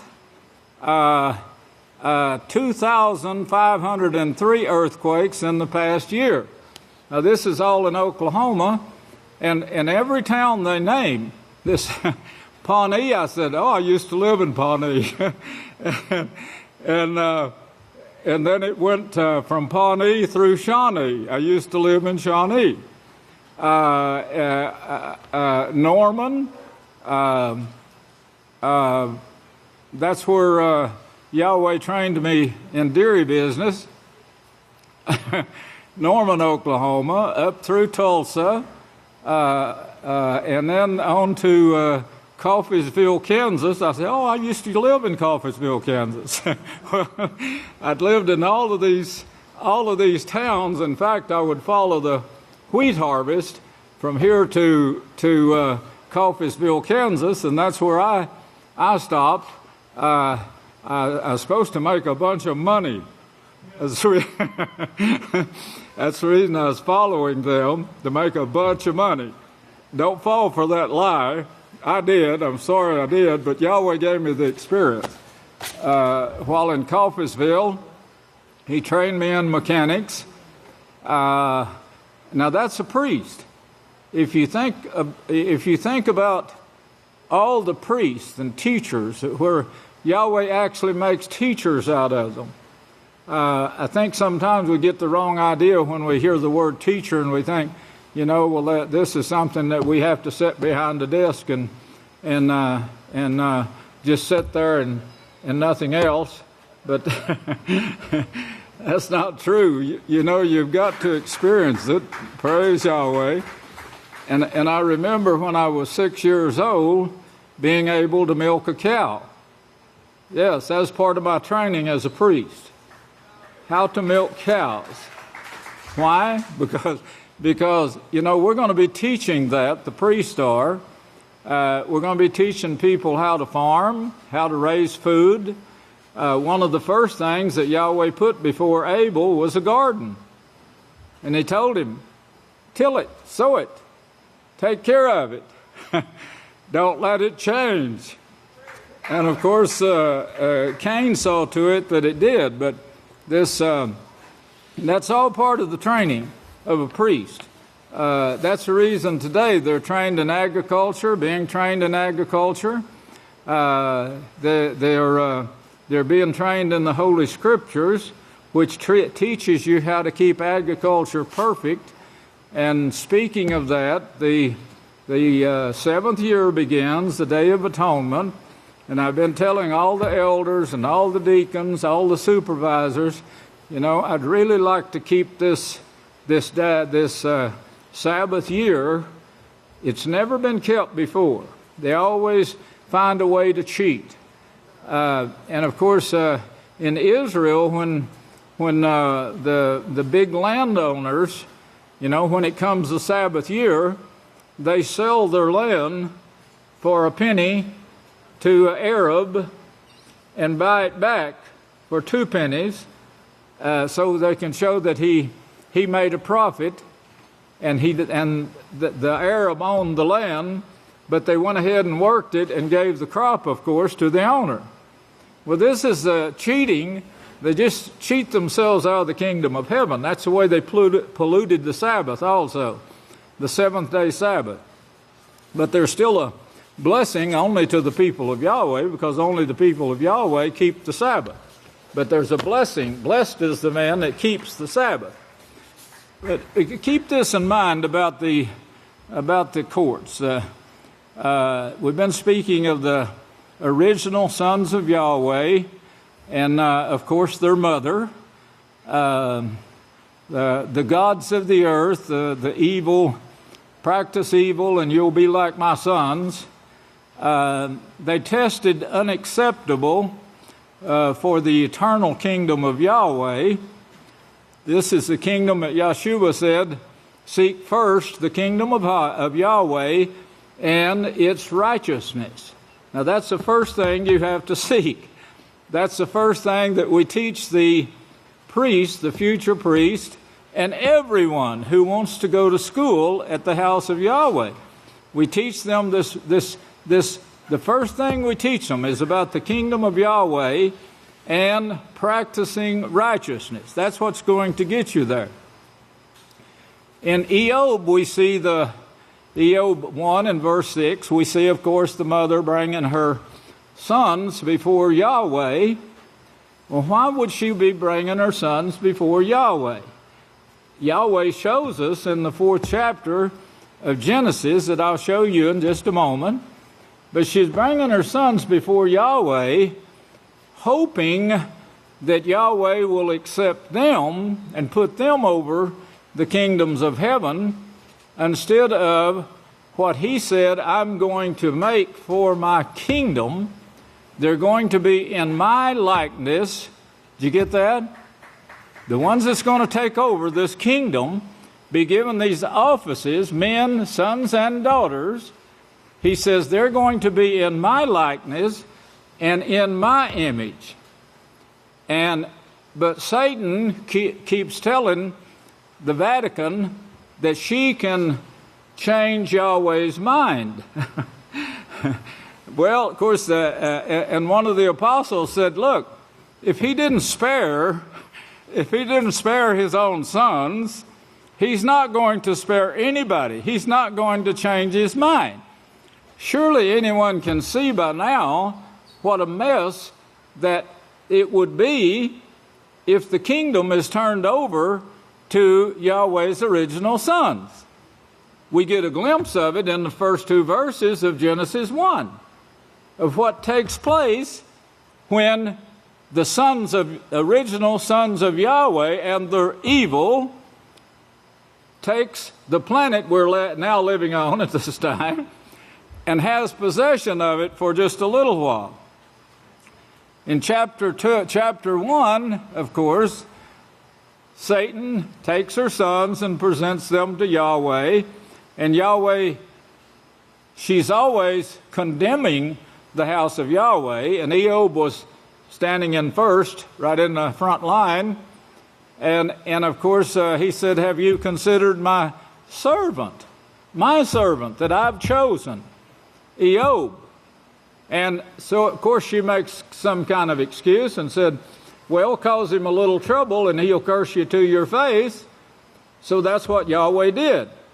The same way when she brought accusations against the book of Yahweh, it was a law of the book of Yahweh that you had to read the book of Yahweh every day in the house of Yahweh. That's a law. That's what we follow in the schools and teaching the priest. The priests who become agricultural teachers, the priests who can do anything. They can do anything that they set their mind to on earth. Yes, anything that Yahweh wants them to do, they'll be able not only to do it, but to teach it. And that's what they're learning right now with hands-on teaching. You want true eggs without high evil cholesterol? I think our priests are the only ones that know how to get it. Well, the eternal kingdom. Well, of course, Yahweh allowed Eob to be tried. And then in chapter 2 or 3, then the sons of Yahweh, the mother says, come on, we're going to show what an evil thing Eob was, and now Yahweh will give you a job in his kingdom. So she brings them before Yahweh again. And Yahweh said, no, Eob's doing fine. He's a very righteous man. You can't question his integrity at all. So, well, skin for skin, take a little of it away and see how fast he'll curse you. So he put him almost to death. He allowed Eob, his servant, to come within a shadow of death. Very close to death. But he didn't turn, did he?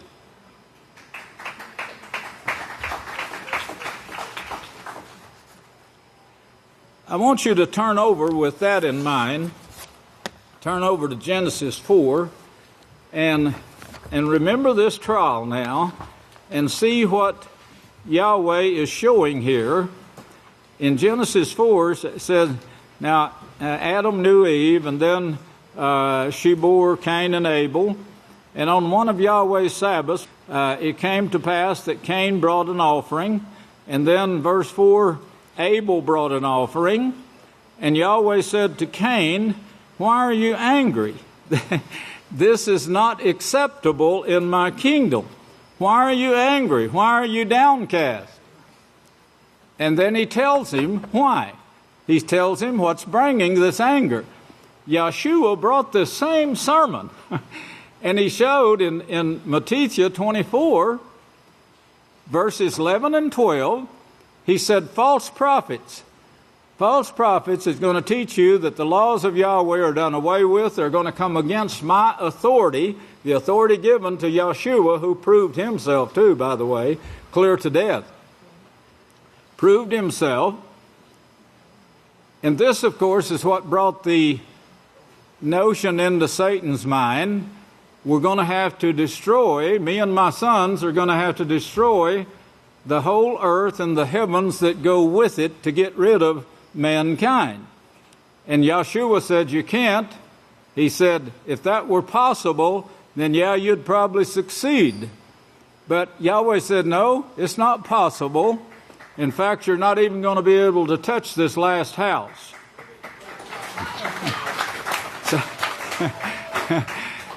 Well, why wouldn't he allow Satan to destroy this house? He's already proved it. He's already proved what takes place. And now, Yahshua said, now I am going to build the house of Yahweh, and the gates of hell will not prevail against it. Now that's Yahweh's word right there. He gives us his word. And he says to me, the one working with Yahshua, your seed and your seed's seed, this word won't depart from their mouth, ever. What a beautiful picture he's painting for you here of those who make teachers, priests, priestess in the house of Yahweh. He's saying you will never be without a job, ever. And of course, he can trust you. He knows he'll be able to trust you. And he's predicting that. He's already prophesied that. Well, but he said to Cain, you're downcast, you're angry. And he says, if you do righteousness, you will be acceptable for the kingdom. And that's exactly what Yahshua said. Seek first Yahweh's kingdom and his righteousness, and you will be acceptable if you practice righteousness. The argument that you saw with Eob, where Satan and her sons come before Yahweh and said, you don't have one person in the house of Yahweh that you could trust. Now that's the argument she's making. Satan is the accuser of our brethren. That's what the scripture said. That's her office.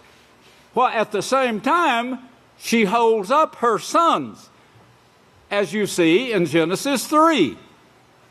Do this, and you'll be you'll be filling your desires if you do this. Go to the Six Gods down at Dallas, and they'll have all kinds of free gifts for you there. You can sit on it and get it on your back end. You can go to the restroom and get it all over your hands and face. You can flush the toilet, out it comes into your breathing system. You can get it everywhere you go. Come out of the world and be you separate, says Yahweh. Touch not the unclean thing. Is that loud and clear enough? A voice like a trumpet, he says, I would have, and a two-edged sword coming out of my mouth. Yes, it is. He's going to cut you to ribbons if you don't turn from Satan. You're going to die with her in the burning hell she's creating. I'm talking to all radio land. There's no one here that I'm talking to. I know that. Well, the UN now is getting excited. 2 million cases. 2 million cases annually, every year. How long has this been going on? I told you, everyone in the world has it. Everyone. The UN is urgent and immediate action to prevent the spread of HIV with a stream of new cases, bringing to an end a steady decline in the number of infections with around 2 million people now contracting the virus on an annual basis globally. Globally, everywhere in the world. The United Nations AIDS Agency, UNAIDS, says that there are some 36.7 million people around the world who are infected with the number is continuing to grow over the last 5 years. We are sounding the alarm, said Michael Sidibe, Executive Director of the UNAIDS. Power of prevention is not being realized, he said. The power of prevention. Now, I'm sure he's talking about Leviticus, aren't you? Power of prevention. Well, if he had any sense, he'd be talking about Leviticus. Let's look at Leviticus and show you the power of prevention, because that's the only power of prevention that there is. Satan don't have a way. If you saw what's going on, and this is, of course, what's going on in the world today on the news now. They had it. I hope you got it. 1 out of every 6 beds in every hospital in the world belongs to the Catholic Church. Belongs to the serpent, the Vatican, that old serpent, the divining serpent. 1 out of every 6 beds in the hospital throughout the world belong to the divining serpent. You remember chapter 9 of Revelations, and said even after a third part of man is killed over that fourth part of the earth in and around the great river Euphrates, they still wouldn't repent of the works of their hand, that they shouldn't serve gods, that they shouldn't serve Satan, the divining serpent, and her sons, the evil gods. Well, of course, that word there is used as pharmaceuticals. The money in pharmaceuticals, they still won't repent. They want this money. They want to own the world. Even if they own the world, they would destroy themselves. They can't live in unity with the laws they have. And this is what Yahweh is trying to show them. Here in Leviticus 18, now here is the prevention that they're not acting on, he says. He says, the power of prevention is not being realized. The power of prevention. Well, here is the power of prevention. Now, one more thing I want to get in your mind at this point here. Just hold your place right there and flip back here to Zechariah. Zechariah, I think it's the 4th chapter. Zechariah. I'll find it here in just a second.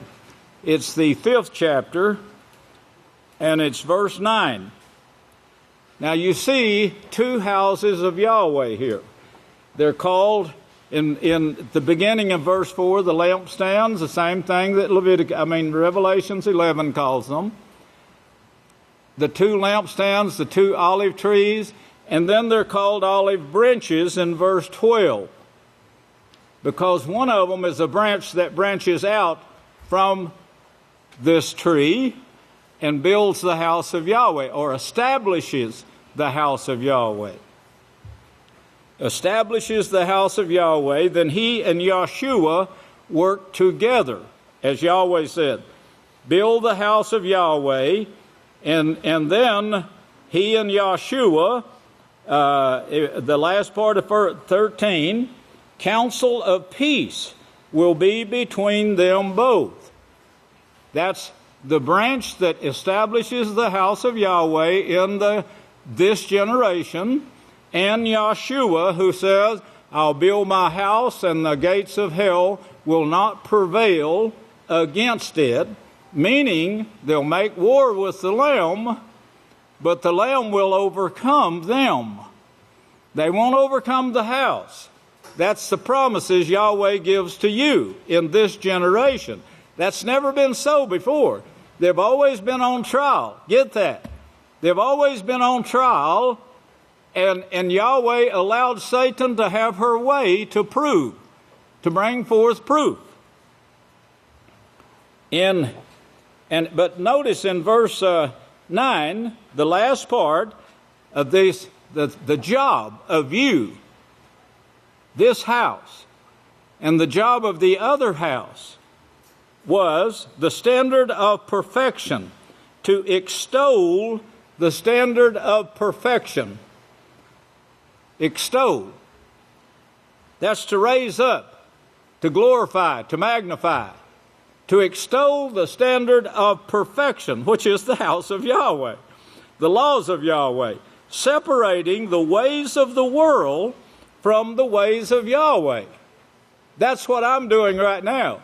I'm separating the ways of the world, which is bringing 2 million HIVs cases annually. That's not all. That's just one. Well, this is our job. The house of Yahweh, this is our job. We're the only spokesman left right now. The other spokesman was allowed to perish.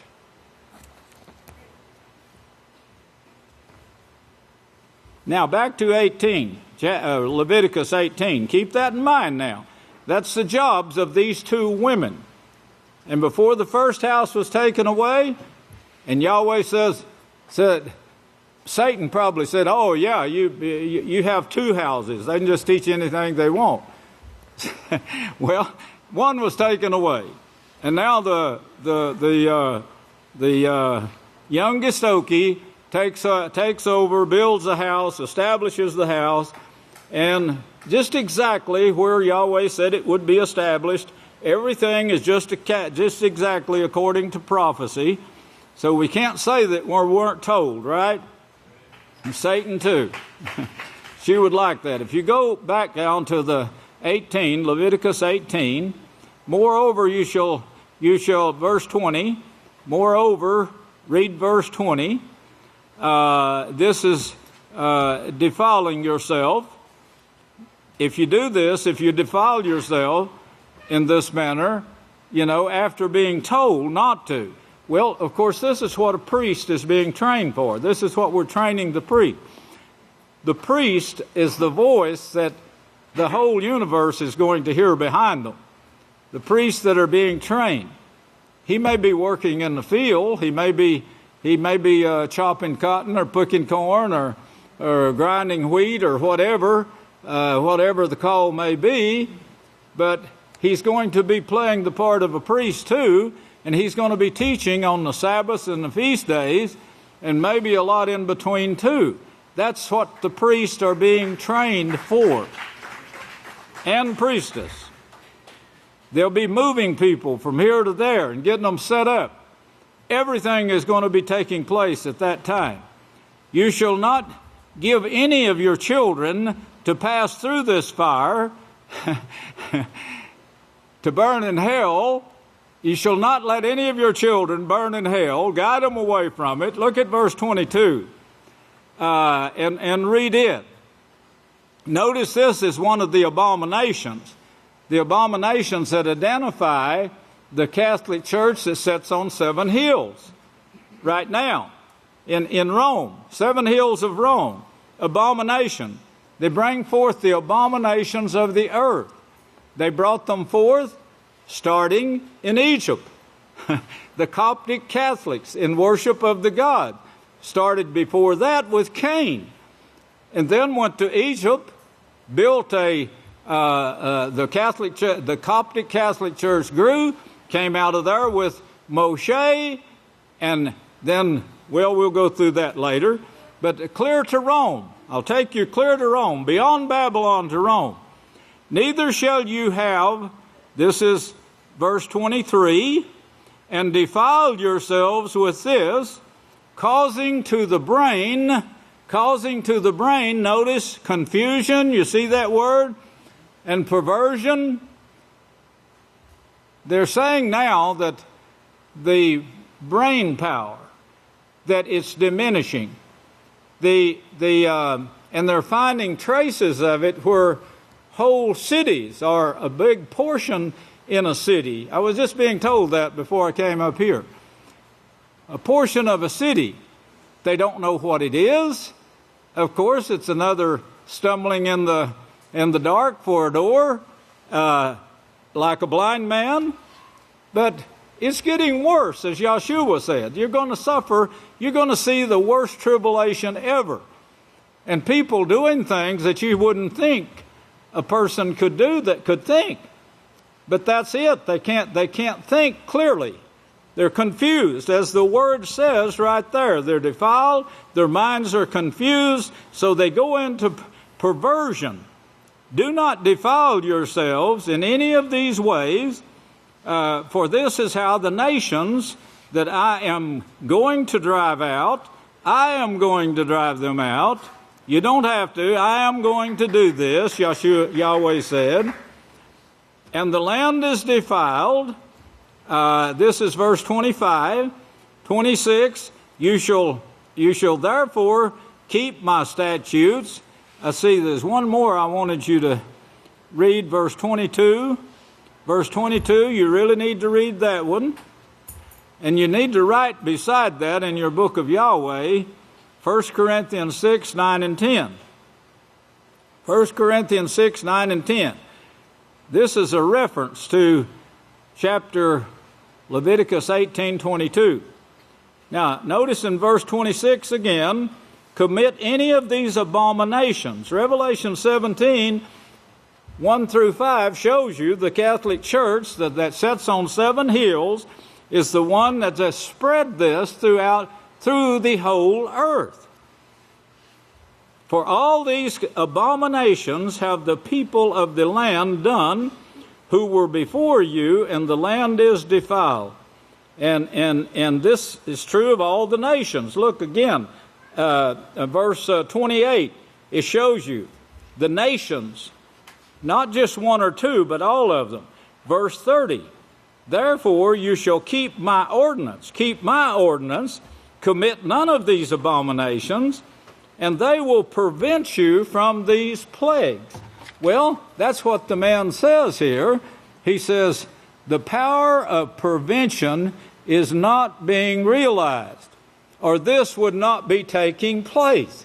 He doesn't know it, but he admitted that Yahweh's way is right. The way of the world is wrong. That's our job, to show the world their way versus Yahweh's way. We're in Leviticus. If you look now to Deuteronomy, I've read this to you many times, but I want you to understand that there's a trial case going on here on earth for heaven to see. There's heavenly courts.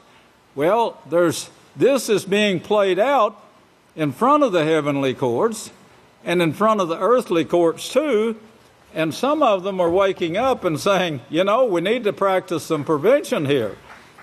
Well, here in Deuteronomy at 30, he says, see, I have set before you life by righteousness, and I've set before you death and destruction. In prophecy, showing, if you remember, the showdown. He actually prophesies the end of this whole mess. Daniel prophesied it. He said he'll be in power up until this takes place. He'll be able to win out over the saints of Yahweh. Make war against the saints, and he will be able to win out this beastly system up until the time and times and the dividing of times. We're the only ones that's ever brought that scripture out. We're the only ones that's ever explained it. And Yahweh said we would. Daniel himself said, I talked with one of the witnesses, the one dressed in linen, and he told me this. That's the one that's going to be telling the world. He is teaching, he said. He wasn't teaching me, Daniel said, but he is teaching in a future time period, and I heard him say it. All of those things Yahweh is saying to you about me. The Okie that he started training to milk cows, to chop weeds out of the garden, to draw water with a bucket, to fish a water bucket out of a well. How would you go about that? If the line broke, how would you possibly get that bucket out of the well? That was your water supply. Can't do without water too long. These little things were taught to me before I became a priest of Yahweh. That's part of my training. So eat up every bit of it, every bit of the training you can get. Whether it's making a decent hot dog, or a well-tasting hamburger, making a Gap diet taste delicious. Well, that's a difficult job now, I can guarantee you that. But they're doing it. How to do all of this. Everything you can learn it. That is every righteous thing that you can learn. Because Satan is saying you can't do it and you won't teach it. She's still saying this. Of course, her time is up now. She's already lost it, and she knows it. Her only hope now is to destroy the earth, because there was no place found for her arguments anymore, so she was cast out. That is also shown. She's cast out, but she still hopes to use the nations to destroy Yahweh's house. Okay, in that I command you, verse 16, this day to love Yahweh your Father by walking in all of his ways, keeping all of his laws. Now, I want to show you a great deception that we just read it over, but if you had a King James Version, it wouldn't read this way, because they took Yahweh's name out and put God. So what Satan is telling you here is the same thing that she told Eve. Don't love Yahweh, love the gods. Be evil like the gods. You see how desirable this is? Well, it looks desirable, but it bites like a snake. You should have known I was a snake. You knew I was a snake. Why didn't you? You know the song? Remember the song? They sang about how they do things. You know, they're a snake. They're not going to treat righteousness. Yahweh says there is no justice in the world today. Now, look at verse 17 and you'll see what I said. Same thing that the serpent told Eve. But if your heart turns away and you're not obedient and you are drawn away to submit to the gods. Now, if that verse would have been put in Genesis 3 verse 6, and that's where you should put it, that verse right there, take it and put it in right after Genesis 3, verse 5, it will make a lot of sense. With the name Yahweh in it, verse 16, and the gods are in the right place here, in this verse 17. But in the King James Version, you'll see instead of Yahweh, love Yahweh, you'll see love the gods. What a neat trick, huh? Well, they took the book of Yahweh totally away from the people for 1,500 years. Then they gave them a book that taught them to love God. And then he says, Yahweh says, I've got an Okie that I'm training that's going to straighten this whole mess out. He's going to have a bunch of donkeys following. And they're going to do this work in the last days that will turn this whole earth around and take out 2 billion people. And Satan is powerless to stop it. She won't stop this one. I declare to you this day that you will surely perish. Verse 19, I call heaven and earth as witness. You see that? This trial, it's a trial. It's a heavenly court and a court here on earth. And this is what Satan and her sons went to present themselves before Yahweh and make their argument. And this went on for years before she was found a liar and said there's no place left here for you. And of course she's put in her place now, but she's still given power over those who are following her. I call heaven and earth to witness this against you this day, that I've set before you life and death, blessings and curses, and therefore choose life. Then verse 20, so you may love.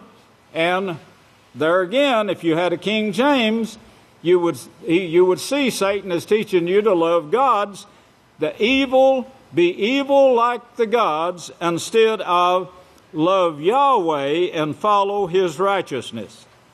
And of course, Yahshua now. Get this picture. Yahshua was prophesied to bring forth righteousness. And he did, and he lived it. He trained 12 disciples, only lost one that was prophesied to be lost, prophesied in advance, and then appointed others to take his place.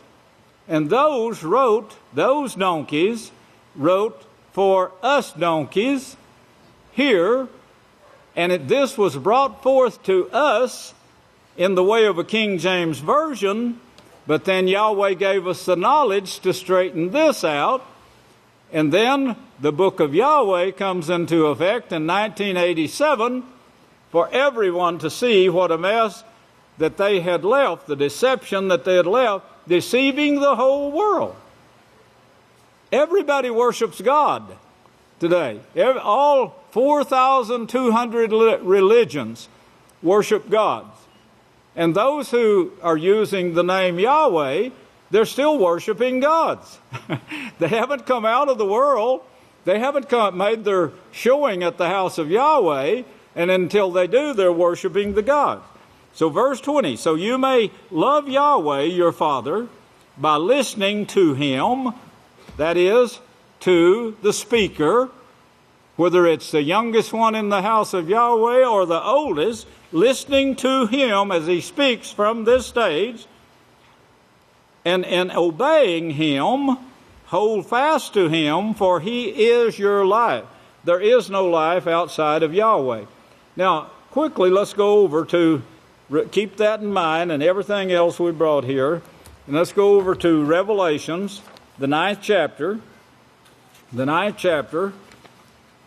Remember Stephen's sermon that he gave before they stoned him to death.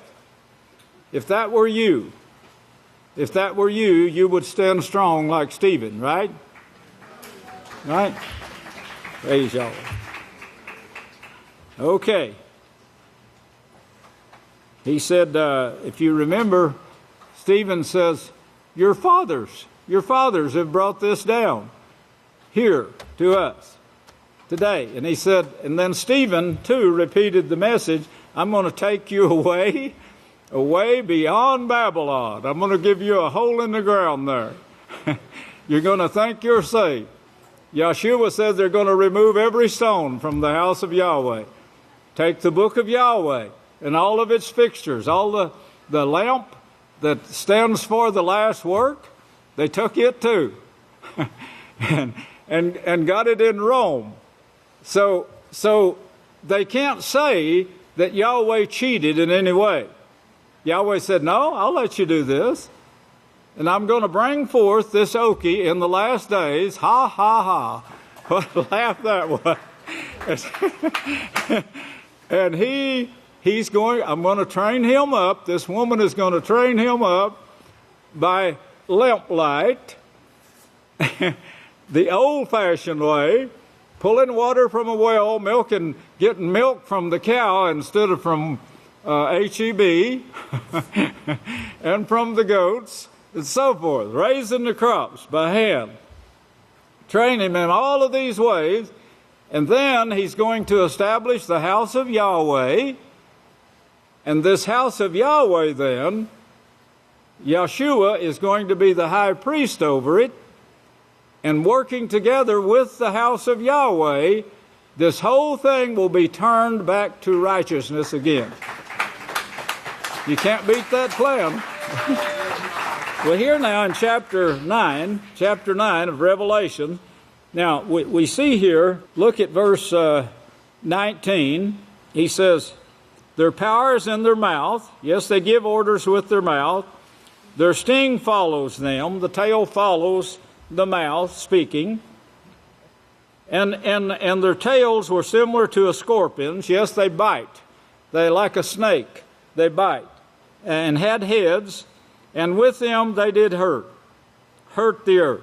And this is what's going on in and around the river, Great Euphrates River at this time. And the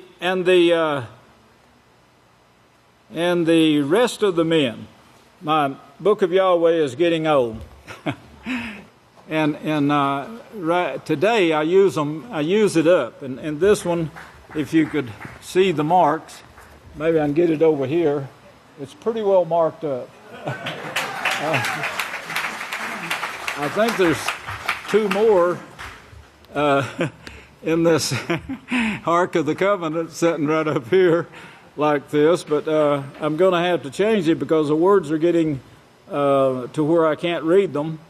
But it says, verse 20 now, back to chapter 9 and verse 20, and the rest of the men who were not got killed of these plagues still did not repent of the works of their hands, that they should not worship demons. Now these are the spirits that go forth deceiving the world, and they are led by the sons of Yahweh, and of course the serpent, and of course that's what Vatican means, is the divining serpent. Yahshua said, Satan is your teacher, and what your teacher tells you to do, that is what you're going to do. Revelations 13 shows that this old serpent gives the Vatican his power and authority. So at this time, we see that there's going to be a third part of man. This is back in verse 18, and it starts over with chapter 6, but with the quartet in this time period we're in right now. But verse 18 shows the third part of men are going to be killed by this war that is coming from the quartet, that they're getting ready, as the news was shown here today. It's also, I don't know if you're keeping up with it, but the allies of Russia are getting many. Now, the United States, they know that they got power to snuff out all of these that is lining up with Russia, which is about 6 nations, strong nations, that's lined up with Russia already, that's become their allies and saying we can make it without, they're agreeing they can make it without the United States, and secretly they're saying we can make it without the Vatican. And of course, the 4 kings out of the 14 kings, 10 followed the Vatican. The 4 kings of the other nations, they would not follow the Vatican. And now, as things progress, they see friction already among the 10 that is saying, that's already made their allegiance to the Vatican. While this is going on and the war that is prophesied that's going to take place is planned, we're looking for a city, for an earth, a new heaven and a new earth. No, this one is not going to be totally destroyed, nor the heavens with it it won't either. But we're looking for a new earth to start another congregation that will grow and house millions of people.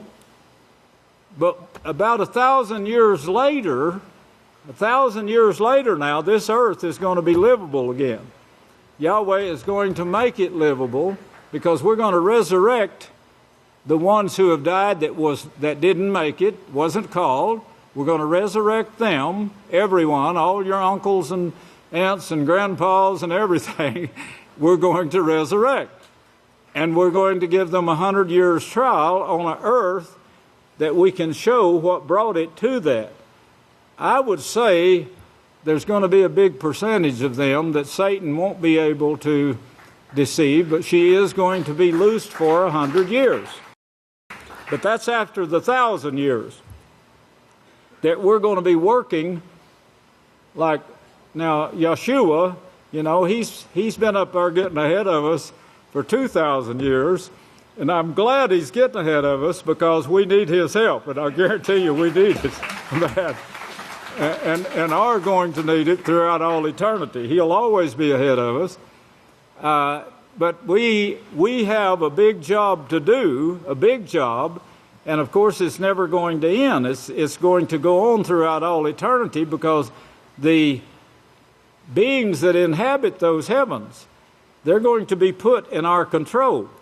But now these religions right here, the reason I brought you back to Revelations 9 and verse 20, these religions here, they're worshiping. You see what they're worshiping? Look at that. Verse 20. They're not worshiping Yahweh. And the King James Version even shows you that they're committing idolatry, which is God worship, but no one looks up that word idolatry. I don't know. I don't think my brother-in-law was able to understand this even when I pointed it out to him. But notice they worship demons and gods. The same thing that was showed to Eve in Genesis, and of course in Eob we see the sons of Yahweh, which Satan is pushing forward, even though they're evil. She's pushing them forward, trying to get the heavenly courts to accept them. Well, now their plan is to take them and the nations and try to destroy the earth and the heavens, and that way get rid of the house of Yahweh. That's her plan. And that is all shown here.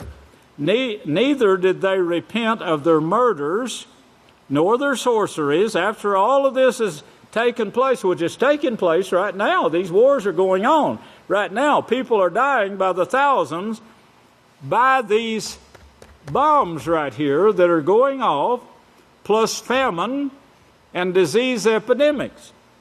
And they still won't repent. And the word sorcery there, the reason I want you to see that, it actually means pharmaceutical.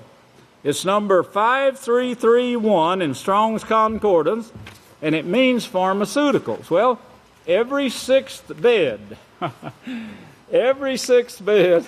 in all the hospitals belong to the Vatican.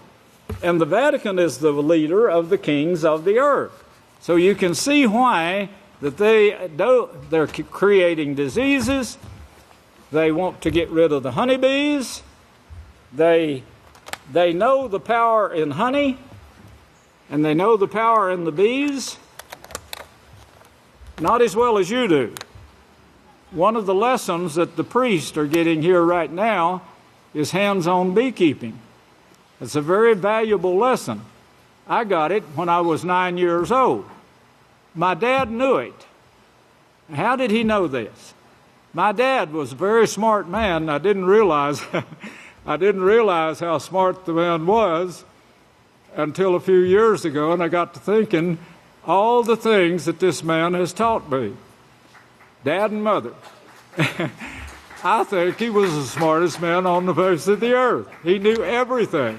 There wasn't anything that man couldn't fix, and most of it with a pair of pliers and some baling wire, but he got it fixed. May Yahweh bless you, and I'll turn the services back to the next leader. I love you.